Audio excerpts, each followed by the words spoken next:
They have uppy downy at the end of your turn. They can be annoying. They are. They actually are. What's up, folks? Welcome back to the stream. We are live with the T5S2 Pod 28 finals. Had to fix my microphone there a little bit. Just imported a bunch of my settings over from my laptop, actually. So I'm still a little bit of growing pains in the new motherboard here. Yeah, I haven't quite gotten new equipment from the GoFundMe. I really appreciate, again, everyone who dropped in some support for that, for the live streaming equipment for IRL event coverage. But the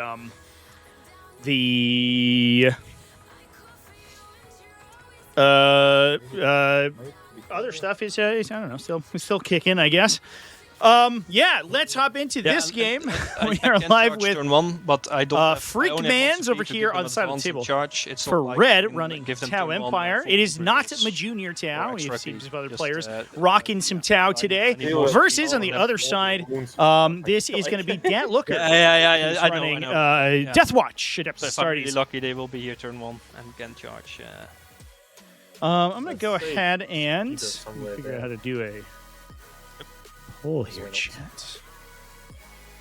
I'm on a new interface. I don't know if I can do it from here. Let's see. Oh no! First riptide. What has happened? All right, so let's get a prediction going for all you gamblers in the chat over here. It's going to be kind of a spicy game this time around. We've got an auxiliary cadre Tau Empire list, which a lot of players are toting as maybe the most powerful Tau detachment, despite the fact that we typically see Kauyon, I think, is the most popular right now. But auxiliary cadre, if you're able to utilize all of its abilities, so a lot of people are of the opinion that it's incredibly strong. Versus, on the other side of the table, a Black Spear Task Force coming from Deathwatch, which I think will be interesting to see. I have played this matchup, I think, against Freakmans literally in the past, and it is cagey as hell. Tau have exactly the right profiles to kill Deathwatch, but Deathwatch, interestingly, do not need to engage with them in the early game. All they need to do is scrub out the Tau. The Tau's sort of forward operators and their scouts and things. They have great profiles at shooting at units like these Rampagers, the Krutox Rampagers that are going to be running up the table here. And then they can sort of keep their Indomitor kill teams back and try to ensure that they don't get shot by the Tau long guns, things like Riptide battlesuits, and then engage in the late game to really like put as much pressure onto those battlesuits as possible. The big thing too is that both of these armies being relatively fast and having a lot of damage output from at range means that neither of them are particularly incentivized to engage with each other in the early game. All right, prediction is going up, chat.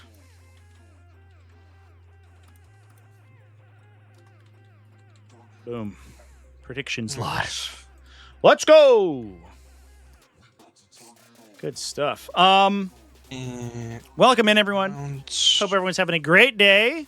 We just had an incredibly spicy discussion over on the YouTube channel. Not sure I entirely expected it to go quite as big as it did, but it was definitely interesting. What a time! What a time to be alive! But we're over here on the nice quiet purple channel, talking about some stuff. Talking about some actual 40K.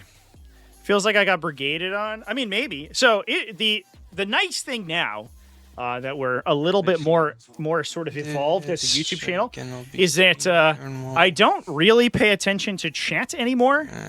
It literally took someone to super chat me to tell me that like people had joined the chat. And honestly, here's the other thing too.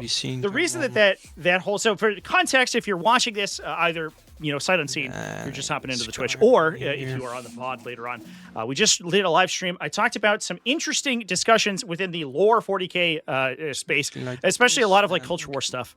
There's a sort of a reinvigorated discussion about female Space Marines, because Games Workshop a couple weeks ago released a new head sprue that kind of looks like there's girls on it, and they like changed some of the gendered language and some of their original lore bits and stuff like that.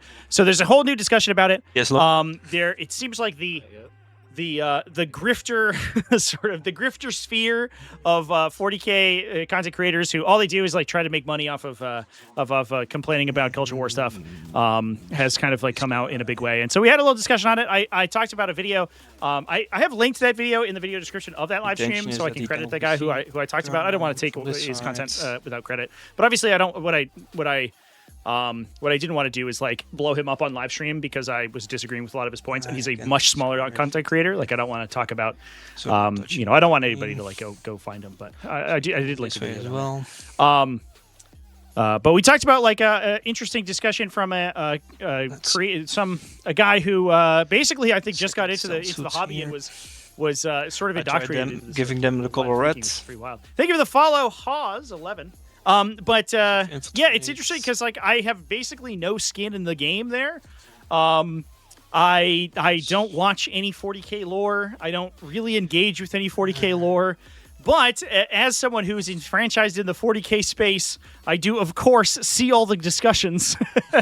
And so he's constantly seeing these things come out where the community like just explodes, like implodes on itself, and everyone has a big battle about it. It's pretty wild. And that's exactly what happened in the chat. I guess I don't know what I was expecting, but it was like, all right, fair enough. I guess everyone just thinks so fucking highly of their own opinion that they want to share with everyone. It's pretty crazy. Looks like we're going to go first here. People who are like that aren't actually interested in conversing. Yeah, I guess that's the case for sure. Scout moves. Do you have one thing I didn't talk about is that I actually on the lead up to that live stream, I watched a bunch of content from Major Kill, who I'd actually never really watched before.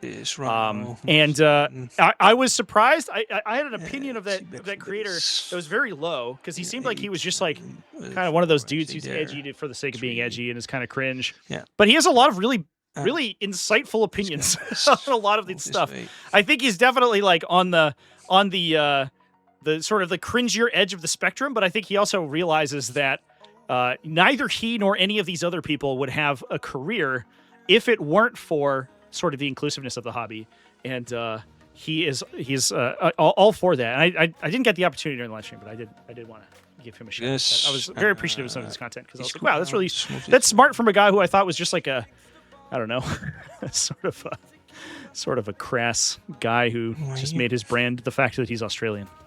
Yeah, I don't know. It was an interesting thing. Pontius types like a debate lord. Yeah, that was interesting to see that he came in. I did apparently just call him a grifter to his face, which I will back up. Like I think that's. I don't think that's necessarily the case. I do think that he does have a very strong opinion on 40K lore, and I think he's realized that he can monetize a strong opinion. But I don't think that he. I think that he does a lot of. He adds a lot of dramatic emphasis to the things he says. Largely for clout or whatever. I don't know. It is what it is. My scout moves. I think he and I are probably similar in some ways in that like we are passionate about things that largely don't matter, and we are willing to sort of back up those opinions. And then have realized that the interesting part about the online space is that it allows for a shake hands for arena in which you can monetize those discussions. Good luck. All right, players going first over here. We're playing Take and Hold, by the way, today for the finals game. So 5 victory points for holding an objective at the start of your turn, up to 15 with bottom line 5 scoring for the player going second. 1, 2, okay. So, nice. Let's check the secondaries. Storm, original. Deathwatch going first. Storm Hustle objective is a draw. That can redraw, however. Looks like we're going to draw it into recover assets. Nice draw early. Deathwatch is not necessarily an army that wants to do a lot of action, so pulling that out of the deck really early is very nice. Can you see CP? Oh, we got no CP, I guess. Oh, here is it? Yeah, yeah. Sorry, it's in the middle there, just so it shows up on the overlay. Okay. I should have mentioned that earlier. That's my bad. Where's be or not to be original? I guess ultimately the point I would as we move on to talk about the game here, not the previous live stream. The point that I would like to end on is that I appreciate that he is passionate about his about his content, but I very much disagree with the style of content that he chooses to monetize, because essentially all he does is kind of like, I don't know. He goes hard into other people's content, and that's 90% of what he does is basically just critiques everyone else, which I don't know is less creative, I guess, than you could be doing. I don't know. I think that's all I have to say about it. It was an interesting discussion, anyway. I mostly was wanted to talk about that other guy's video, 5 wounds, and basically, I was so interested in finding a video from someone who was a victim, like who believed in the gatekeeping aspect of the community, but was also a victim of gatekeeping and was bemoaning the fact. And it's like, wow, self-awareness, my guy. It's almost like gatekeeping's bad. It's pretty crazy. It was a funny video to stumble on the other day. But anyway, let's go ahead and talk about this game that is before us here. And if you want any context of that, if you're watching this later on, you can go check out my channel. I have a video about. It was basically just generically about 40k lore drama. But anyway, my whole kill teams. Looks like we are looking to disembark a Deathwatch kill team out the center here with a Watchmaster. Watchmaster obviously gives them the ability to advance, shoot, and charge. So we're going to be able to engage into these Krutox Rampagers early in order to stifle them down. I don't know if the Deathwatch kill team by itself, especially without shooting, probably doesn't have the capacity to kill those guys, but we do have area denial as the draw turn 1, so we're going to be able to hopefully hamstring the Tau's ability to push forward on the early turns here, in addition to scoring area denial. So it's 5 points and then running right in there. Best not to interact with it in the first place. Yeah, I mean, like I said too, I wasn't even reading the chat. Except the people who are actively engaging with the stuff I was saying, obviously. I did respond to those in those cases, but generally speaking, for the YouTube streams, because I typically have a more structured series of points that I want to talk through, I a lot of times will just look through my notes and I'll talk about those stuff specifically. And I'll go to chat if there's a lull in the conversation or something, or somebody brings up something really important. But most of the time I won't read the chat, especially when it's really fast like that. I just wasn't, I was like, okay. Exchange charge. Which honestly is very... I think I want to give a shout out to the community because I really appreciate all you guys for coming and hanging out. The nice thing about those YouTube shows is that we are getting to the point where we have enough content to discuss, and we have enough people who are engaging in the chat room that I don't really need to use the chat to discuss too much. You know what I mean? Where I'm not there just responding to chat's comments in 90% of the time. I do actually have things to talk about. And I obviously wouldn't be able to do that if I didn't have people who are actively engaging as well. So I really appreciate the community for I don't know, making those weekly videos, those weekly live streams really fun. Sometimes it can get quiet on the streamer's end for sure. Nurgle Matt, and Nurgle Matt's one of the OGs. Nurgle Matt's been around for 6 years. Absolutely, what a Chad guy. What a cool guy Nurgle Matt is. 6. Let's talk about for a moment as we're thinking about our turn 1 movements from the Deathwatch here. This is such an aggressive push, by the way. This is crazy. Let's talk about Auxiliary Cadre. If you've watched the stream for long enough, you probably know what Deathwatch do. It's a big uppy downy style faction. They're very Grey Knight oriented. With a bit longer range guns. They have these Indomitor kill teams and Deathwatch Terminators. They're going to pop those guys up into the air. They're going to hop them down. You can use site-to-site teleport to bring 2 kill team units into strategic reserve and then deep strike them the next turn. Specifically deep strike. They actually gain deep strike until the end of the next movement phase. So we can redeploy all these kill teams with teleports and stuff like that. We can jump around the table, use missile launchers and heavy boulder shooting to pull down enemies off the flanks. And try to set up a situation where you basically get to alpha strike your opponent, and and then can absorb the beta strike and then hit them again. And if you can do that, you want to create a situation where usually the Terminators engage first. In this case, it looks like we're doing it with the Deathwatch veteran unit. That pulls a lot of the enemy assets forward. You can hit 2 to 3 kill teams on them the subsequent turn and kind of overload their capacity to deal with you. And then you just get stuck in, and suddenly the game becomes a scrum from there. Auxiliary Cadre is really interesting, though. You get an AP bonus if you Tau units attack things that are nearby your your auxiliaries. In addition, your auxiliaries gain a 18-inch lone operative effect if they are wholly within 6 inches of a Tau unit, so they can get sort of a stealth effect. Yeah. That's good.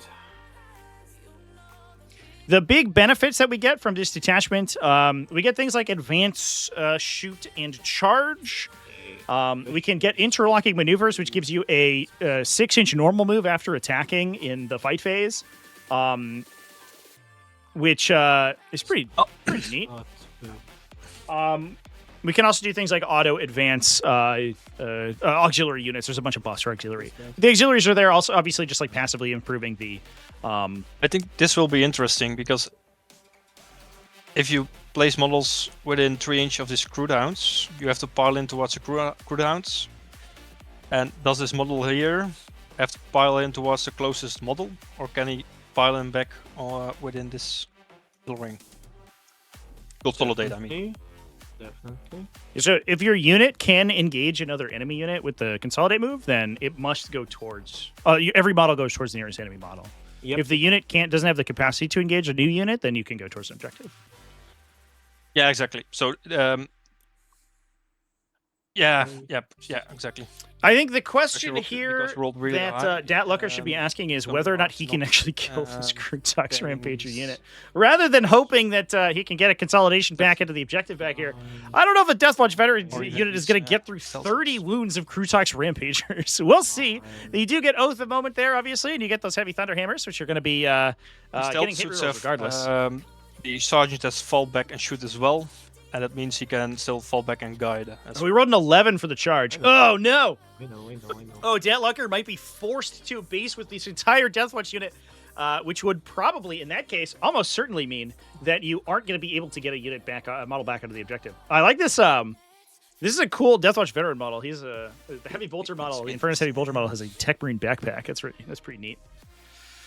Is Deathwatch considered Imperial agents? They are not. They are a Space Marine chapter.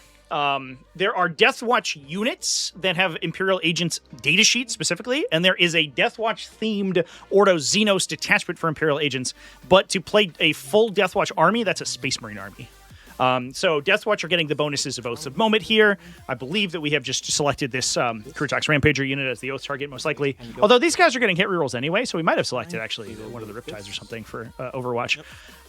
They gain hit rerolls targeting Xenos units, so we might just see. Take a heresy, so I won't go there.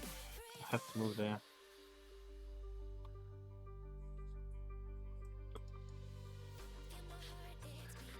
I think you're fine here to consolidate this because you are 4 inches from these. Yeah, just make sure that you couldn't fit here, right? I guess I can't put here because I will stand on the base of Rampager. Oh, okay. He doesn't have space. Yep. Sure. Alright. Very nice chance. We'd love to see some good movement there. I missed this with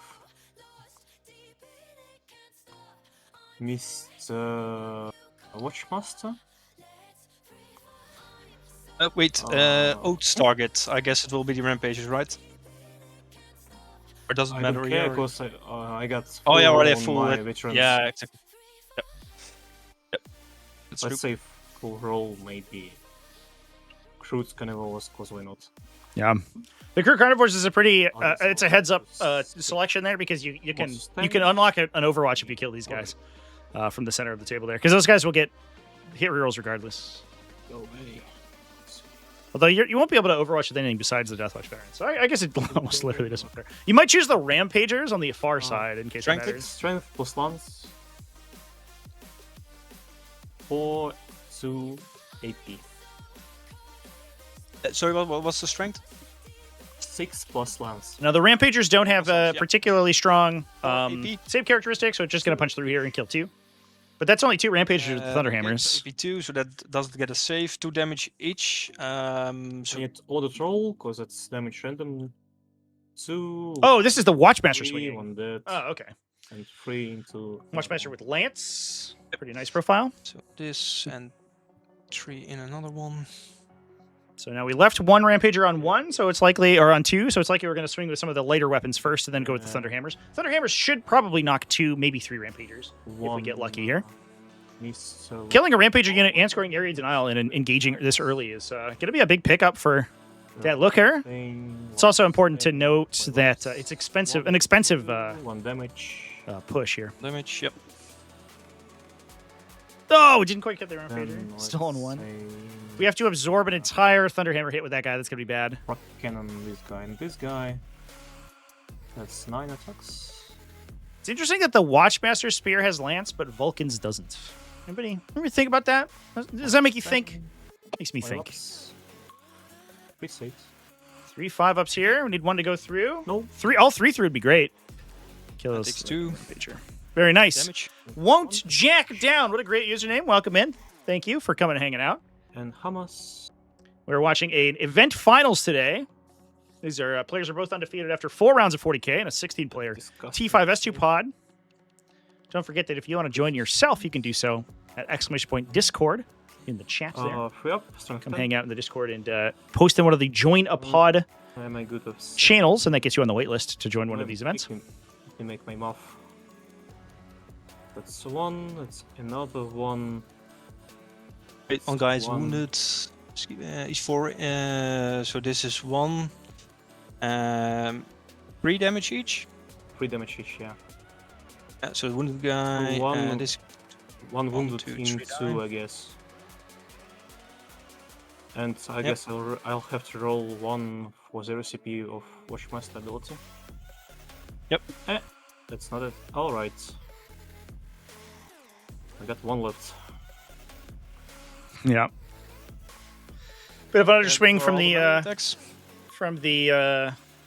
Deathwatch veterans there. Unfortunate. yes. I think Dat Looker would have loved to have a slightly needs to fight back. worse charge First, there, so he can strength ensure that he 6 gets attack. his area denial. But I don't think that there's a way to get this last Strength 6. Deathwatch veteran Please. into. Oh, that's a Xenophase One Blade guy as well. So not damage. only did he not get the area denial, he also lost the AP2 attacks from that guy. Yep. Oh no. Watchmaster Watchmaster Spear is just a Custodian Spear. Is it literally? I think it's like the same type of weapon, right? But it's like slightly different if you look at it. I think the Custodians ones have like more shit on them. That sucks. Oh, I mean, he's also lower strength than a Custodian, right? Guy. So, then and it's also short it's D3 attacks, damage instead of attacks, I don't know. flat 2. So it's like I don't know. It's kind of weird that it's a differently statted weapon, to be honest, for sure. 1 more AP1. 1 damage. I'm fine. It's fine. Yep. Okay. So I haven't done any original right now because I'm not percent free. So we should get recover assets wait for to do 3 after here, but at it least that lets now. us ditch an objective for I have to be in free. Oh, you have to be. Yeah, that's changed. Sorry. Yep. Ugh, disaster. First- That would have been a great draw turn 1 if we got almost an entire Rampager unit plus draw. It scored 5 victory points, top of 1. And that's Yep. Was it to be? I think if he'd rolled a 10 or a 9 on that charge instead of an 11, he probably would have been fine. But the big charge there is unfortunate. Real downside, obviously, in 10th edition here. Call the Horde. Can I do Call the Horde? That Nope. yeah, a big charge could screw you like No, that. You need to 13 guys up there. And assassination. That's Engage and assassination. Yeah. Yeah, it's really sucks really there for that this guy lives. It was actually better than I thought. Table quarters or I don't know for that. Battle shock test on this guy. He is fine. I think he is only he has to fall back anyway. Time or me, sorry. And let's put The last Rampager's on 2, Chance. assassination and engage. One more conversion from a Thunderhammer, and Deathlooker even tried to reroll into the kill. Yeah. One more conversion from a Thunderhammer, or one more. Slightly higher damage from the Watchmaster would have killed him. Getting a Xenophage Blade in would have been nice as well, because his profile is very similar to the regular Marines, but he has an extra attack and he punches through saves. So if we were able to sort of reorient this charge a little bit, like if we were able to pull charge slightly, we could get that guy in instead of a regular Marine fighting, and then we wouldn't have had to worry about that situation. But instead we had to fight with 2 frag cannons, which are not going to be as good. Exactly.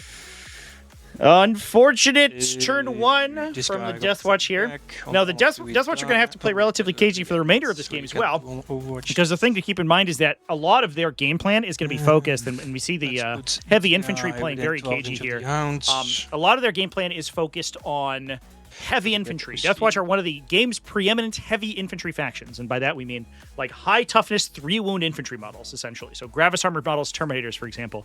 And as you can see, Deathwatch have a ton of those, right? Where we've got an Indomitor kill team, 10 Gravis models plus a captain into reserve. It looks like we also have a Judiciary with another 10 Watchmaster. He's Deathwatch here. veterans in Okay, reserve so as well. everything's Here, on the this guy's got the Beacon Angelus, so he has free rapid ingress. So with the combination here is typically if the Tau want to come forward with their second recruit unit, if they want to engage from Battle Round 2 onwards. Unfortunately, the downside here is that we're not going to be able to do it this turn, but we can rapid ingress that guy for free and then immediately pay to heroically intervene and fight first into whatever is about to charge you. So you can use that to kind of like keep your opponent off of charging you. Sides and stuff. Those guys were in reserve, but we also have 20 Indomitors and 10 Terminators in this army. Unfortunately, the Tau are running Riptide Battlesuits, and the Riptide Battlesuits are absolutely disgusting at clearing out these heavy infantry. They're firing those 6 baseline 3 damage shots. We don't have the yellow scribe on these guys because we had some model issues loading into the game, but those we're using a proxy for them right now, so they don't have scripting on the Riptides, unfortunately, but that is okay. I get that question every once in a while if it's required that you use scripted models. It's actually not. It's a courtesy to both you and your opponent, obviously. It speeds up the gameplay, but it is not, so I'm technically gonna required. see these guys. So if those Indomitors push forward too early and they commit for not too much gain, then the Riptides are just going to pick them up wholesale. You're just going to lose tons and tons of these heavy infantry very quickly because their defensive stat line against these big guns is not that great. However... Nope. If the Deathwatch are able to construct a situation where they can clear out the screening units and then get good shots with the Deathwatch kill teams on the turns that they jump in, they're actually going to be in a pretty solid spot. And oftentimes how that works is that you use the Terminators kind of as bait for your opponent to overcommit into, then counterattack them with the Indomitor kill teams. This guy. You do have to get rid of these screening units, though, so we have to find a way to deal with the recruit hounds here. I do wonder if there's a universe where we could push a Terminator squad up to the middle here to clear a recruit hound unit. The Terminators are just difficult to kill enough that a lot of armies don't kill them easily. Unfortunately, the Riptides being 4 damage is very helpful here.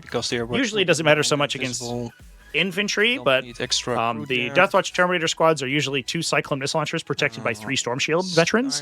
And Storm Shields are 4 wounds each, so they can eat a lot more shooting from the normal weapons that sweep heavy infantry, but Riptides obviously are an exception to that. Staying behind this line of sight. I would say generally that does advantage Tau in the matchup a little bit, but Deathwatch are certainly flexible enough that they're able to play out of most situations.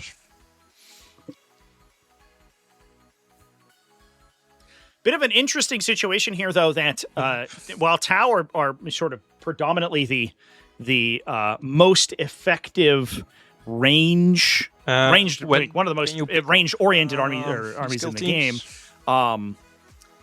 they're going to have to play kind of cagey here in this early game, because if they ever expose too much of their stuff, they're just going to lose too many models. Next, do you have to deploy them next turn, or can you leave them in reserves? I can leave them.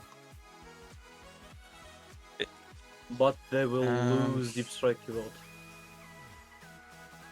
Yeah, it's a great call out from Deathwatch. You're able to use site-to-site teleport to return your units into strategic reserve, but they only retain Deep Strike for 1 round. So you only have Deep Strike if you immediately teleport them. Otherwise, they teleport off the battlefield and have to walk on. They work like a paratrooper, almost. If anybody played old Infinity, Infinity the game, I remember very distinctly the paratroopers had a mechanic by which they would start off the table and walk in the back line. It was pretty fun. So let's see. Pushing our hounds forward. Very aggressive screen here. I don't know if necessarily we need to be this aggressive at screening because you can wall screen out this ruin on the side here. You can actually prevent the Deathwatch from being able to interact with this. The downside, I guess, is that it prevents you from taking this area as a staging point for the Crutox riders. Because you could simply have a unit drop in here, be relatively safe from the rest of the shooting, and then clear that unit. But obviously, if you have the Crude Hounds, just kidding, they're going back. Charge these units. And if I just put them here. The streamer curse, chat.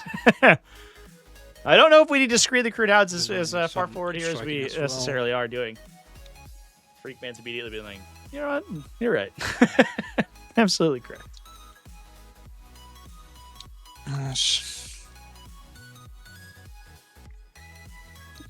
How did our prediction go, Chance? How are we feeling about this matchup today?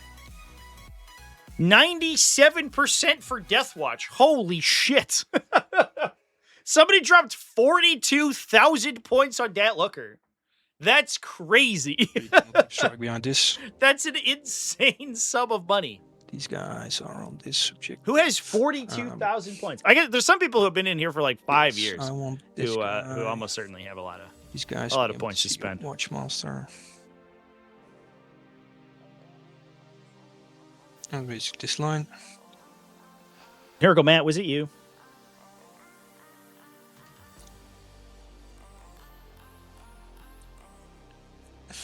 I don't want to know how many points Nergomat has in the chat here. It's probably a million. May as well be. Fair enough, I guess.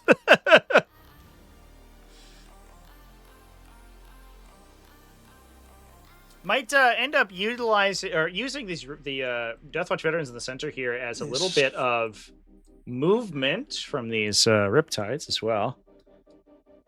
So they can see your... The Crude Hounds are going to be nice. pretty brutal here. These guys, it definitely is one of the arguments you can see for some Deathwatch armies we've been seeing doing well recently have been running Fortis kill teams, which have 3 Desolators inside them, so they fire 3 Castellan launcher shots plus a Venger launcher.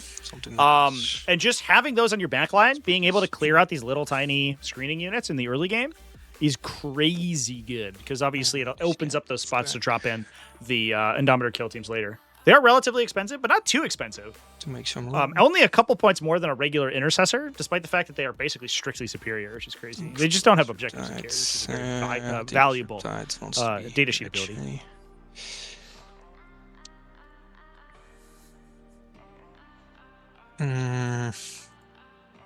You can give them advance and shoot, right? Nope, I can't. 5 and 12. It's all right there. Okay.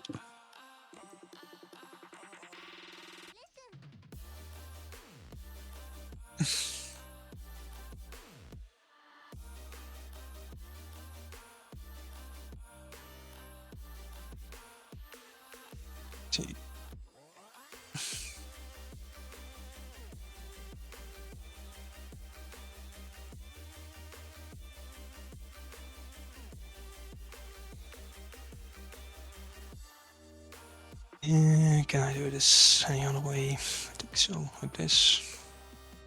If Dat Looker had this attack being so early, and I'm sure that he wouldn't have engaged in this kind of early fight if he didn't draw that area of denial, which he didn't end up scoring, which is unfortunate. But that's mostly the luck of the dice there. Watchmasters. If he didn't engage in this and got to commit with these guys turn 2, he could set up the cheeky heroic intervention or a good rapid ingress here on turn 2 for a second unit to get in. Right now, I'm a little worried that second Deathwatch veteran unit just isn't really going to be that interactive. because the only Tau unit that's looking to charge is going to be Let's that see. second Rampager This squad, guy, and that thing is kind of out of 9, danger for a little while here. 9, yep. So Shadow Sun being here is perfect. We'll go to top-down mode for a little here, because the traditional downside of these uppy-downy matches is that we get a lot of rings on the table on the standard view. With these objectives, these guys can all shoot, can all shoot, can all shoot.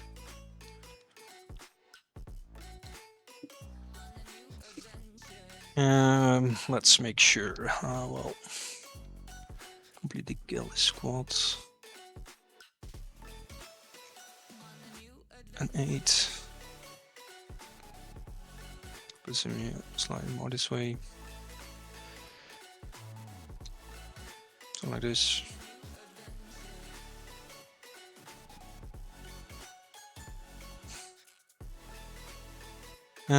He is fine where he is. XRP shoot there. These guys can shoot. 3 Riptides. I think that should be enough. Assassination and engage. I already score engage. Yep.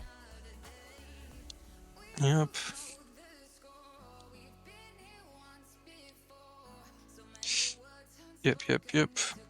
These are toughness 4. Yep. 3 up saves. Okay, engage in assassination. These guys are fine where they are. Okay.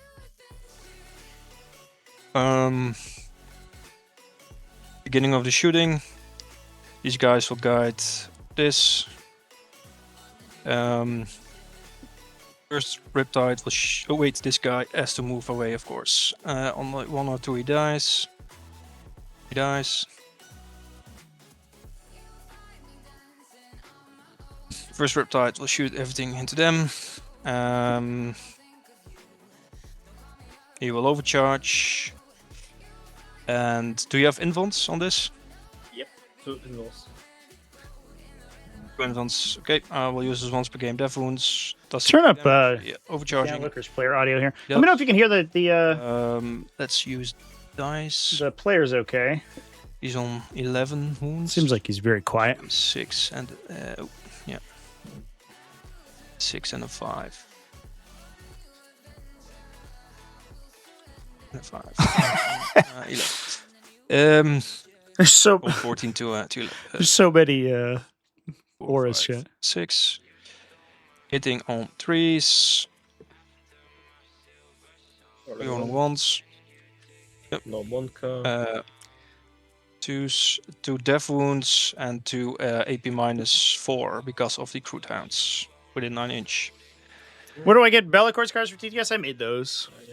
Usually for all the armies I play, I make tokens for persistent effects. And this is what Master, so If they have, like, see unique the whole, shooting abilities. phase, because that's the last thing you have to take. Yep. And ignore and cover.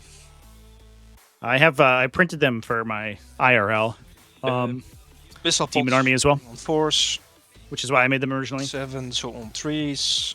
AP2 because of crude hounds and ignore. Only lines, only curved to damage lines. The best kind of line. One dead. Yep. The SMS. They all hit. Strength 5, 3, strength length. AP 1, ignore and cover because of the cooldowns.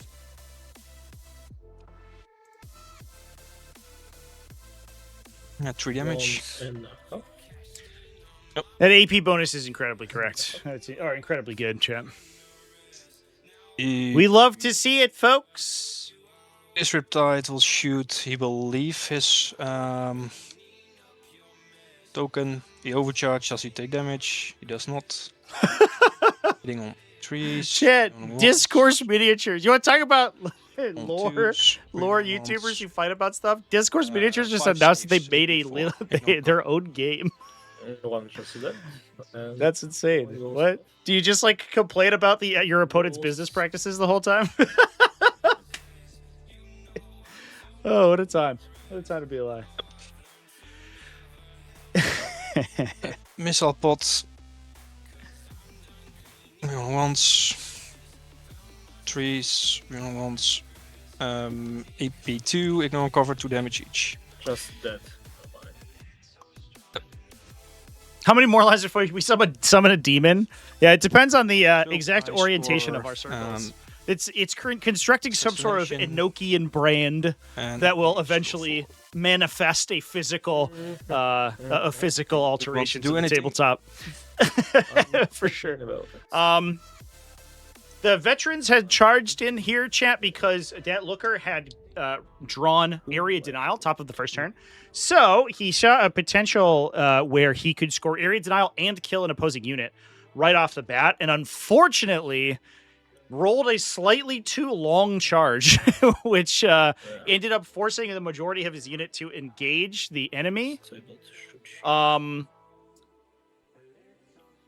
And pulled him out of area denial. He rolled an 11 to charge on needed maybe a 4, which caused him to fail area denial. I don't think he would have played as aggressively as that if he hadn't drawn a 5-point secondary top of the first turn.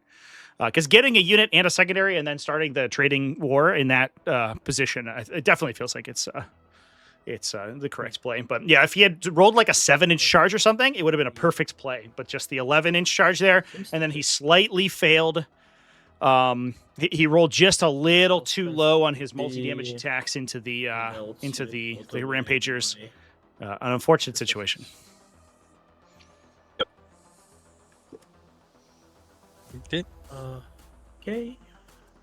Okay, got 5 for bravery. I'll check my secondaries, cleanse, engage. Alright. Cleanse and engage.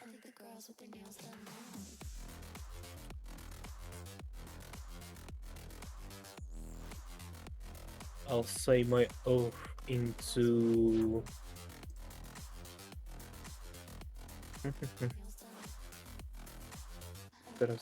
there is thus. I won't say any detachment ability. Yeah, I'll say oath into this cruise house. Yep. No detachment ability, you said?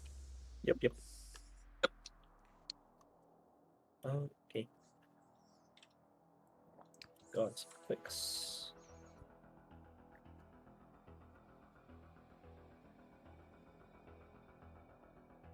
Five.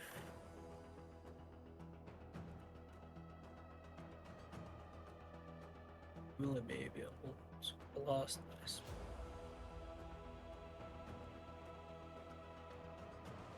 Oh, it must be. It's not question.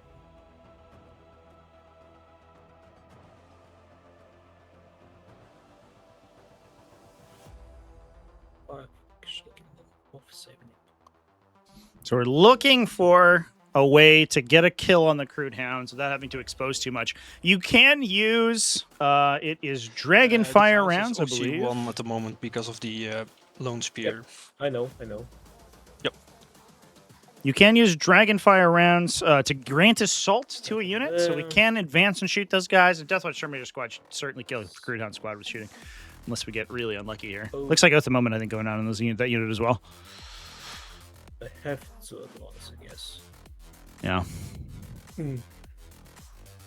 The downside here is that we're ceding a lot of board space to the Tau right now. They're going to be basically holding a 10 on primary here. There's almost no way to prevent that from scoring. It's got 5 OC on it. 4 OC. If we charge, no, we're advancing. We're not going to charge. Just kidding. I think that objective is going to be solidly in control of Freakman's basically for the rest of the game.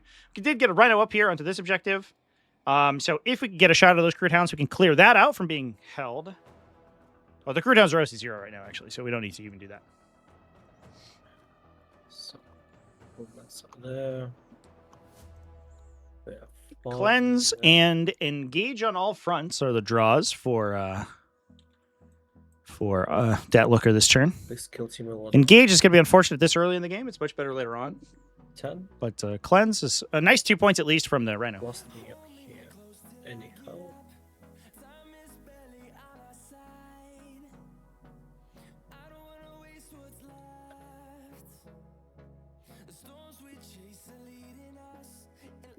It's a 6-inch.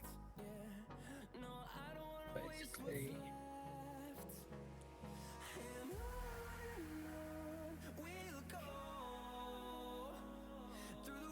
Nice.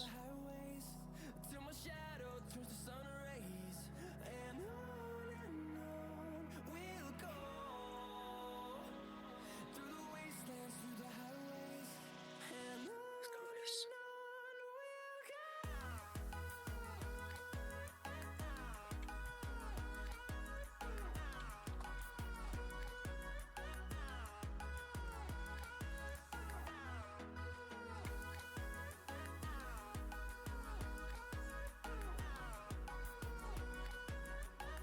Jeez.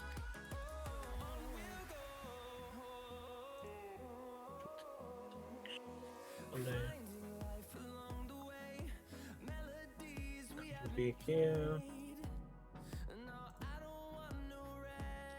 One riptide, maybe. One riptide, maybe. Don't want to be hit by riptide actually. He's not a fun guy. He is not a fun guy. I can give my Tau Empire units advance and shoot. Yeah, I get it. So I'm measure 16. To Yeah. get those I cannot speed. out-advance them 6-inch. That's only on the Vespert and the Crude.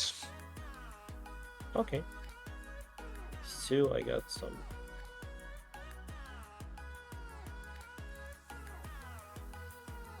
Send the Inquisitor maybe. One guy.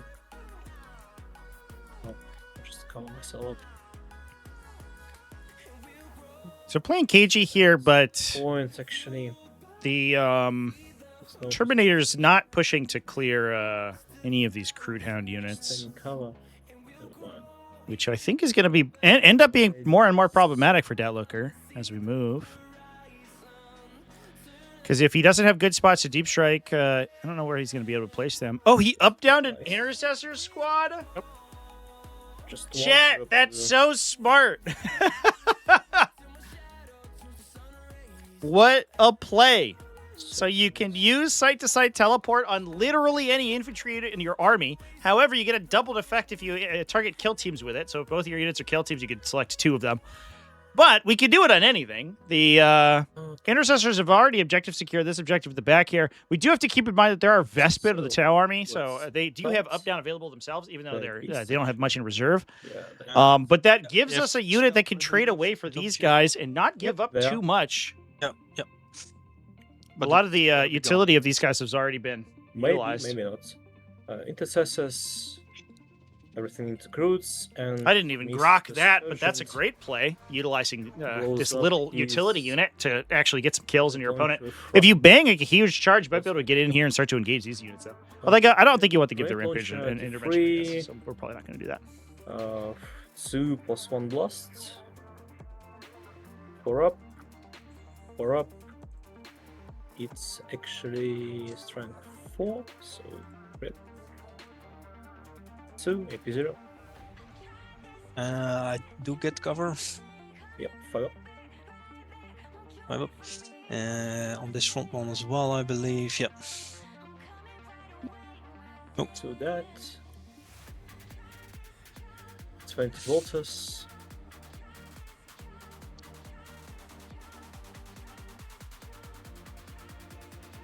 Eight AP1. Terrible roll, but it should clear the That did crew it. down. Yeah, all right. That's Shot. fun. So that opens up this corner for Indomitor kill teams dropping in a little bit.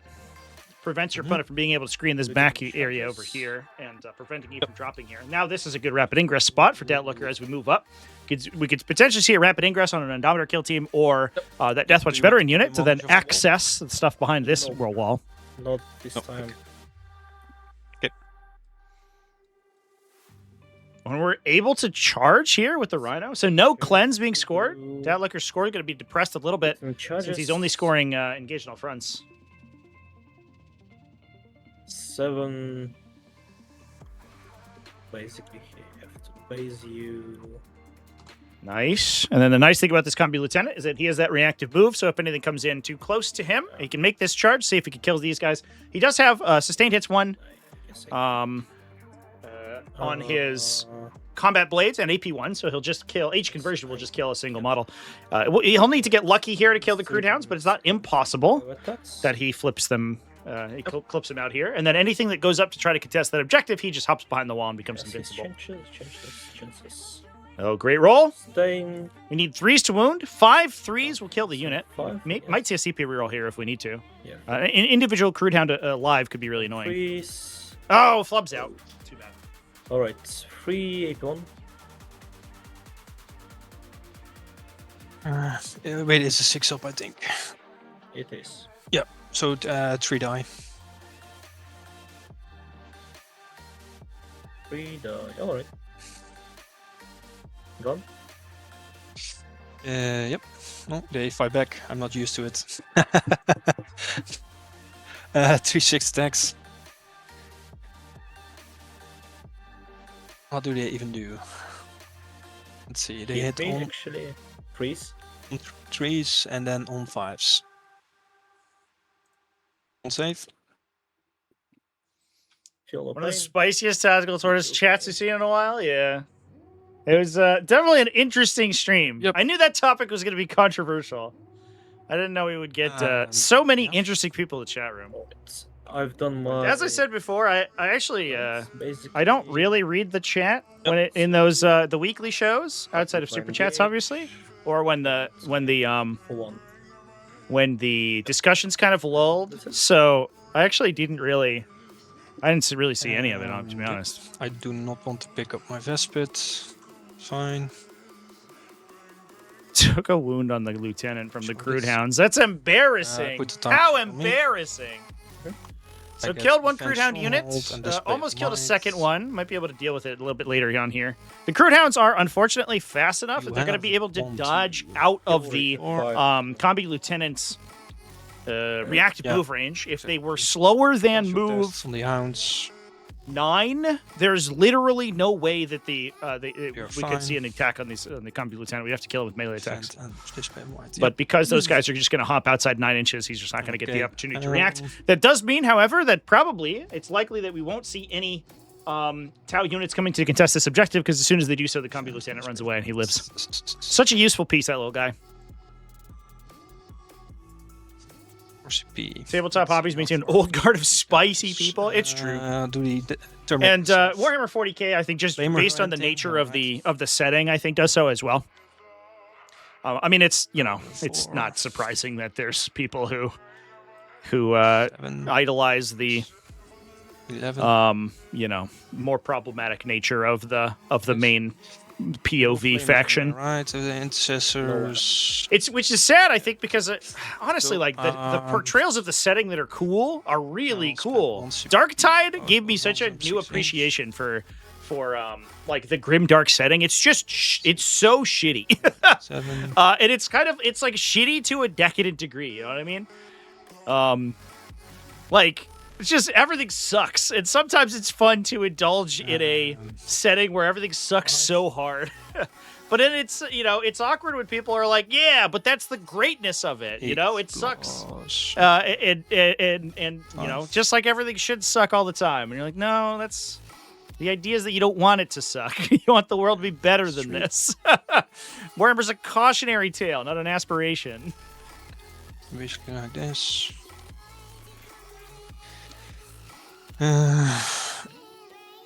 People conflating the hobby of the Lord, yeah, for sure. What's Star Melee doing? I only do have power fists. Yeah, there was I didn't go through that whole video of that poor guy. I feel so bad for him because he feels like he just got in with the wrong crowd almost. But it was like, And for once, I give them advanced charge as well. he discussed Let's see. a bunch of like rules stuff like without any knowledge of it, and he was like, well, Games Workshop tried to get rid of Deathwatch in the setting. It's like, no, they literally just discontinued the Deathwatch index for like a week. To him And then, of touching course, this. like, you know, fucking every grifter YouTuber Is that is going to one make a that's million much? videos about how Deathwatch is Go dead from and this Warhammer's, side, Games you Workshop's can killing see the here. lore. And so he just like parrots all that stuff, and I was like, bro, that's so not right, though. It's 9 inches away as well. These will just fall back slightly. Yes. Recent will react move. Oh wait, well, I want Yeah. move there. We gotta go farther than There's that, my nothing I can guy. do about it. We do not want to end that movement within 9 inches of the thing. I don't want to die actually. Yeah. Oh, we Yeah. triggered it. But I hope like take I'll this- kill them and we'll rotate around the objective. But shit Yep. happens. Yeah, the play here, I think, Yep. So these guys would have been to pull these guys. It would have been to move everything onto the objective that we all the wanted way to, and here. then pull these guys 9 inches away, so they end up here. They could just plug this gap if that ends up being a gap that's created, and then they can hang out in the back there. Then you can shoot a gun into the combat lieutenant or charge him with the Riptide battlesuit. Bit of a miss sequence there for Freakmans, and it's going to deny him the kill on that character, which is going to be useful for Deathwatcher for the rest of the game. At the very least, he has his rerolls effect on the central objective, so anything that pushes there is going to get shot pretty hard. Gonna. Do I? Yeah. Gonna advance. Classic getting lost in the sauce, yeah. Yeah, there was some other, like, It's 8. I don't know, Let's see. real, like, I think somebody, the comment section in that video was, like, great, too. I didn't showcase it, obviously, Here. but a lot of people were like, bro, you're, like, fucking full-on tinfoil hat in Games Workshop here, and it's crazy. But there's, like, a lot of that other, like, you know, stuff that I saw in an Arch video one time, and, you know, it's clearly a showcase of how terrible Games Workshop is, and it's like, okay. You know, stuff that I think is, like, clearly not the case. So they can move this way. It was the shiniest of tinfoil hats. Charge, but if I just But that's just like the unfortunate part about the whole thing is that you know, in addition to that, we get these people who don't want to get involved in the tabletop game because they think that the tabletop community is the same way as an online community, and it's so not the case. And it's just it's destructive to our side of the hobby as well. It bleeds over, which is unfortunate. Despite the fact that the tabletop side Money, you got money. is like, Yeah. I don't know, just wide open. The question is, these guys have deep strike. Yeah, but then you have to commit something to it. That's the whole thing. So I will So just gonna get an advance and charge into the Krutux Rampagers here. We do have, this might be a perfect setup actually.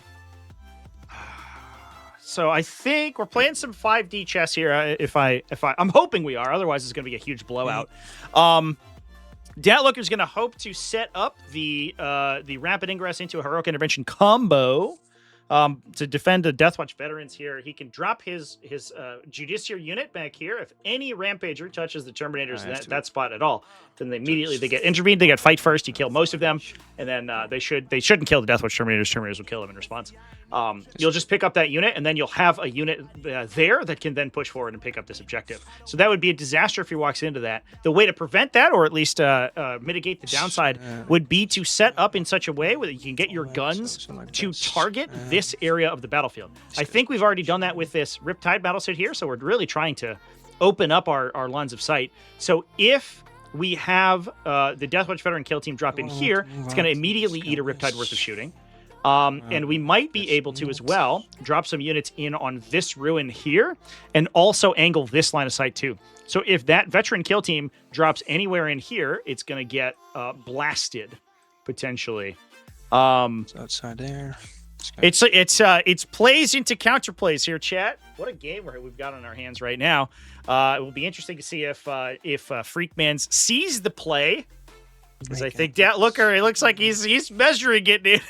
He's like, I'm gonna get this guy so bad. But if you eat an entire Riptide worth of shooting before that happens, it's gonna be a bit of a downside. That's 4. Oh wait, put them back.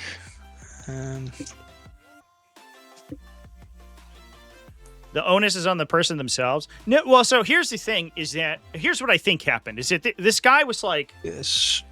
well, I think you should watch. I think you should watch. Like, I like Archcast, and I like Pontius, and I like Baldermore. All these guys who just So you complain can about the see hobby and they just whine all the time. This big guy.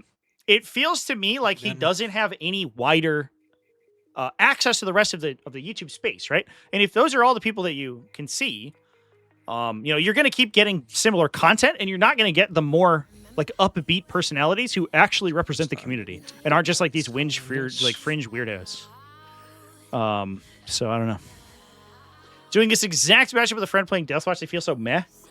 They are outnumbered a little bit, unfortunately, by Tau, for sure. I think largely that's Tau being very powerful right now, less than Deathwatch being bad. Deathwatch are actually, in my opinion, incredibly strong, guys are very lost. flexible, but they do get outnumbered pretty quickly. Is the downside. So if you have a lot of utility, like cheap utility, they can trade down until they have nothing left. If we get a twofer off of the Judiciary unit here, if they can kill a unit and then push forward and take this objective and really like sort of put the hammer down, put the Deathwatch Thunderhammer down onto the Tau army here, I think things are going to look really good. And to be honest, it doesn't. I'm not sure that Freakman sees the intervention play happening right now because he's not covering this line.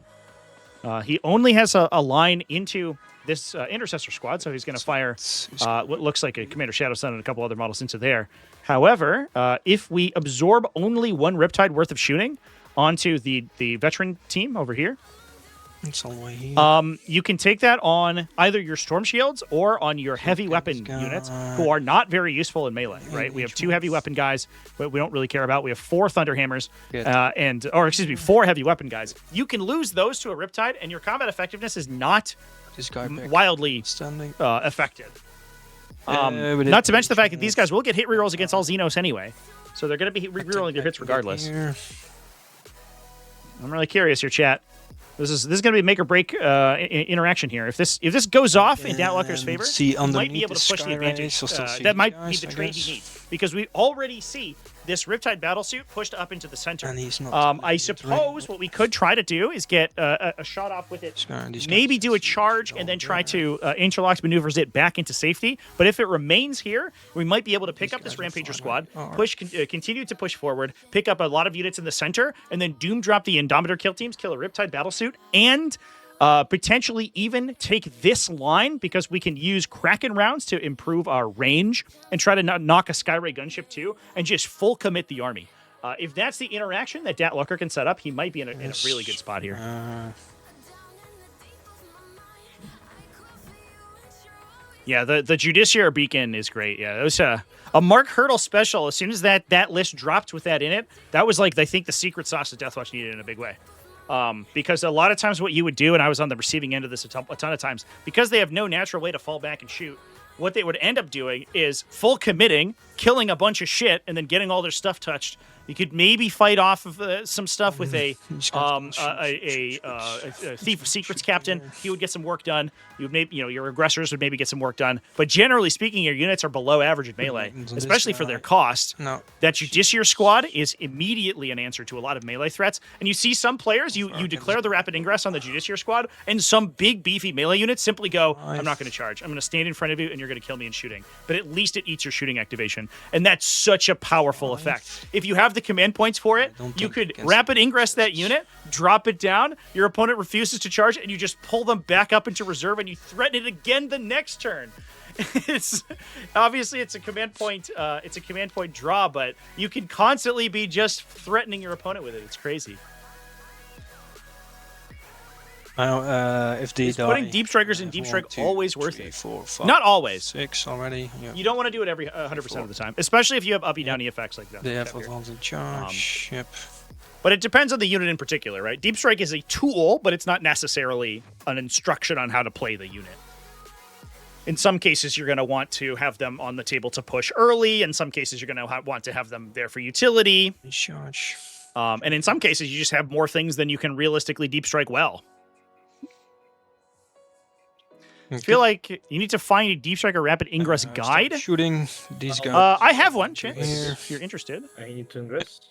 It's a little old now. Might be worth making a new one. I do need have to one. ingress myself. I'm releasing a Imperial Fist video hopefully day after tomorrow, I think. And I think it's great. And I talk a lot about deep striking there. Here you go. Oh, there's a timestamp on that link, but there it is. If you are interested. That's like more of a rules guide, but I'm sure I could talk at some point about the tactics behind it. I think that it's really powerful. Looks like we are going to drop the rapid ingress here. This is for free, thanks to our friend the Judiciar. Looker, because their secondary draws have been abysmal, sitting on a massive 4 command points right now. So we have the easy access to heroic intervention here. We have a command point reroll if we need to intervene. So there is a universe, and I believe it's going to be difficult, if not impossible, for the Recruit Rampagers to make a successful charge and not impact the Terminators. So at the very least, to protect the Terminators. We will eat the shot from the Riptide Battlesuit there, unfortunately. I wonder if what we see happen is the Rampagers actually turn around and they go for the Intercessors, because we're not threatening the intervention on the Intercessors. I wonder if that's something we could do, though. If we strung this unit all the way around and put the Judiciar here, I think that's a much stronger position. You do have to ensure that you don't get shot by the Skyray gunship. The line for the Skyray gunship's line of sight is very similar to this blue line here. So I think you should be able to do that while remaining relatively safe. These guys will but it doesn't look like we're going to be able to do that right here. So there is some counterplay that Freakmans is going to be able to engage with. But Datlooker, even for the free heroic or rapid ingress here, he might be just happy with trading away the Intercessors for this Recruit Rampager squad instead of shoot into them. Once per game. Giving up the big the Terminator squad here. Yep. But I definitely think to the previous point, chat, rapid ingress, heroic intervention, or rapid ingress and deep strike is probably the most important mechanic. If you move this in guy 10th slightly edition. in, I do not get the extra AP on these guys. I'll just rotate him. That's 9 inches, right? Yep. Yeah, exactly. Yeah. There's. And I It think shouldn't. We shouldn't be getting a bonus for being within 9. But rapid ingress is probably one of the strongest stratagems. I would say top 3 strongest stratagems in all of 40k. It allows plays like these. It allows your melee reserve units to be really strong. It forces your opponent to play around it. It's incredible. And one of the ways that Games Workshop has actively tried to encourage interaction in the game as a whole is to 6 saves, AP, 3 ignore and cover. Create more of these effects that allow your units to go into reserve, to come out of reserve, to jump around the battlefield, and basically like artificially shorten the size of the table, rather than forcing everyone to run at each other on the ground. And if you're not utilizing those to their fullest extent, it's a huge amount of upside you're leaving on the table here. Looks like we put the damage on the Xenophase Blade and Shield combos. We did lose 2 there. Unfortunately, that means that we are reducing our output in melee. I wonder if maybe we're even hoping for an Overwatch from these guys as well, because they do get hit rerolls on Overwatch targeting Xenos units, and they have 2 Infernus Heavy Bolters. Going to be less likely now that we lost a couple of those guys as well. Yeah, 4 models down there is unfortunate. I almost would have liked to have seen all the regular Marines get killed there, but 7. was that poor placement? No, that was a known quantity, and I believe that's why Freakman's actually pushed this Riptide out. I think the players had. I guess there was a shot maybe onto the Terminators here. That maybe Datlooker didn't see. It looked like the players had measured out the line here. And I think that Freakman pushed these guys out push the Riptide out in order to shoot these guys if they appeared here to threaten this intervention. But Datlooker's fine with eating that attack because obviously he's threatening potentially the opportunity to kill this unit of Recruit Rampagers before it gets to swing. Okay. So he'll take some casualties on his unit. He'll keep his Thunderhammer safe, the most important ones, and then we're going to hope for the best. Go on. Down to a single wound on a frag cannon, Deathwatch veteran. We're going to eat some Seeker missile shooting. Hopefully the Space Marine armor can hold up. The fighting bonus, let me check. It's been a while since I played Tau for the greater good. I guess you get bonus of stealth. Yeah, you should get the bonus here. The big benefit of the new for the greater good rules is that you can mark a target with a single guiding unit and then apply it to all of your indirect fire shots. So literally 100% of your indirect fire, your smart missile systems, one excuse save, me, if can, zero. can get that bonus as well. 2, so he dies. The wounded guy. So clears out the wounded guy. Now damage is going to have to start going onto the hammer models, which is the important one. We want to keep those guys alive. He will shoot this indirect into them. That Riptide. Ooh, put that guy exactly in range, I think. Trees, twin It's links. 30 inches of the smart missile systems. That was more unfortunate saves. placement. That might have been a mistake. But we're trying to force the 1 each. we're trying to force the push. Okay. This Sky Ray will shoot his big guns into them. But in this list, they don't have SMS. That's my mistake. Yeah, it is 30 on the smart missiles.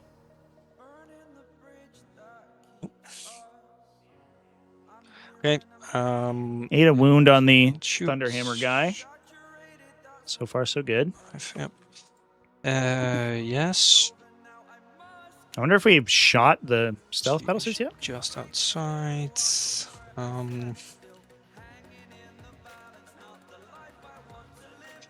Yep.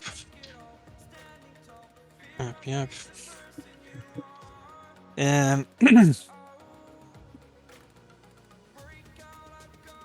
I think this guy Ray can see. If there was a mistake here made by Dat Looker, and obviously, like, this is hindsight I being think- 2020, he did push up his aggressors in his Indomitor kill team in the top right corner. They all can. Into that ruin. really I matter. think the superior position for the guy. Deathwatch veterans would have been in and around that ruin, because then you can block a lot of the incoming lines of sight. 30 inch. And I don't think he thought about it when he put those models there. That Indomitor kill team should not need says on to 30 inch big guns. move too much on their turn, because we're probably going to site-to-site teleport them This guy first. to reposition them anyway, because their movement characteristics really low. I do not- Obviously, like, putting them more forward so that you can, if you don't real need to, utilize the teleportation is better, because you'll save the one death CP and wound the and 1 distance on it. 85. However, Two keeping goes that straight spot through, open D6 for a plus unit 1, to, so to to die. drop in, I think would have been maybe superior. The downside is that I don't think he knows what the advance roll for the Rampagers are at that stage, right, during his own movement phase. Well, So there's been a lot of information gained between now and Yeah, then once- that we didn't know previously. 7, so on 3, so But even so, it's Two 4 Deathwatch going on. Thunderhammers. 2 damage each. I don't think we have a Doctrine active right now. Extra AP because of the crude. But we will this coming turn. 4 Thunderhammers plus a Judiciary. We should hit 75% of our Thunderhammer swings, so like 9. Winning on 3s. We should hand 6 through. We should kill 3 Rampagers. The Judiciary is probably good for another Rampager. I guess it's unlikely we kill the whole unit, Nothing. but we should put them in a position where the Rampagers are going to have a tough time killing the Terminators, Of this and then the guy right in Terminators can front. clear the Rampagers, is the hope, so that we don't necessarily have to.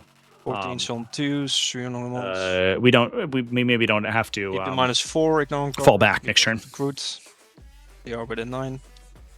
How many? 3, just deadly dead. 3s. Yep, D6 plus 1. There goes the the intercessors to the Skyray gunship. That was almost certainly always going to happen. Down, unfortunate. It's all We had to trade down there, but not much you can do about it. Yes.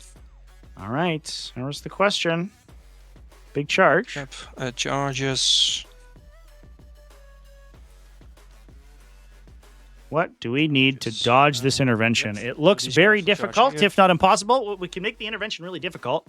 If First Freakman's on roll is really this. high, Um, then it's going to be really bad for him.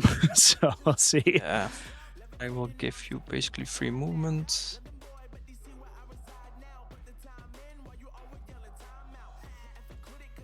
You'll hit on 4s, 3, 6. Yeah, if the Krutags die, it's going to be, it would be Oh, huge to that's- open up this spot for deep striking as well. There is a Pathfinder team inside here, so you can deep strike up to this area, but you can deep strike where the And you have the intercessor squad was, and you can get these lines of sight down here. That said, it's not like we're not going to have things to shoot at this turn. The Tau basically all in.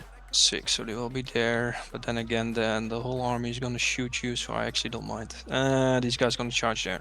We're going in, boys. Let's go.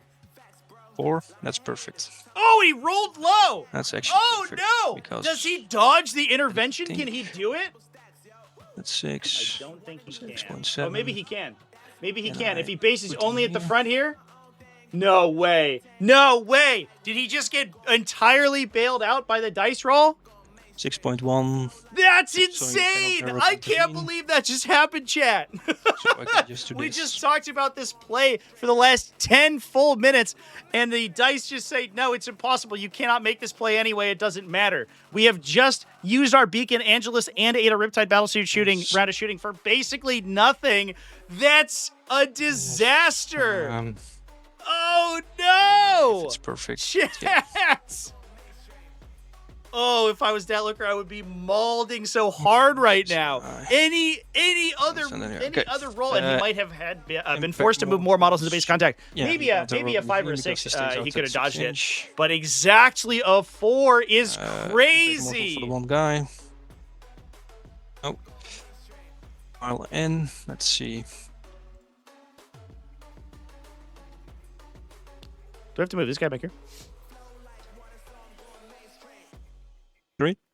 Is there a Rampager in the back there? I don't think moved with the charge move. Yeah, Oh, yeah. Yeah, thanks. they're camouflaged against the map there, chat. That's wild. Oh my god. Guys will just go. Oh, More subjective. unlucky.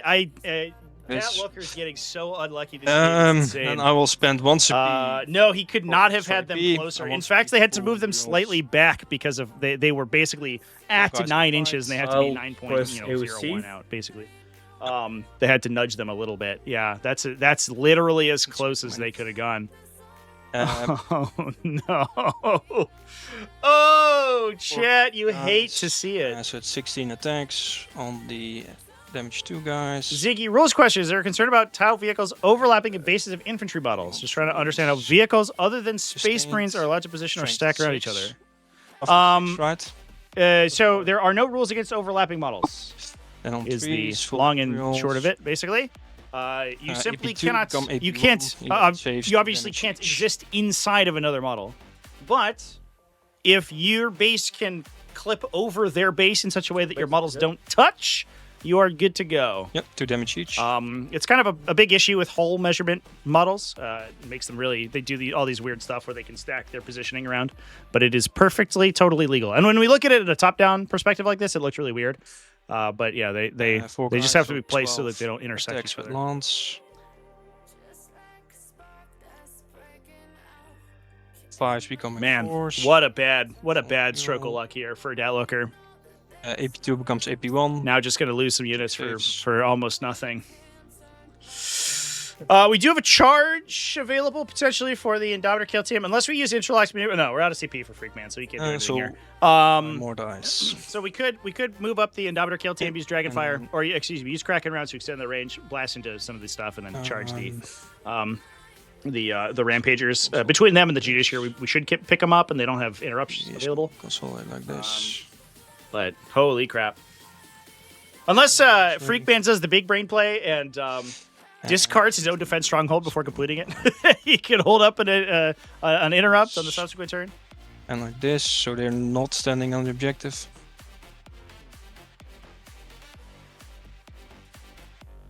Getting it back. Yep. Wait, this guy has to pile in if he wants to fight as well.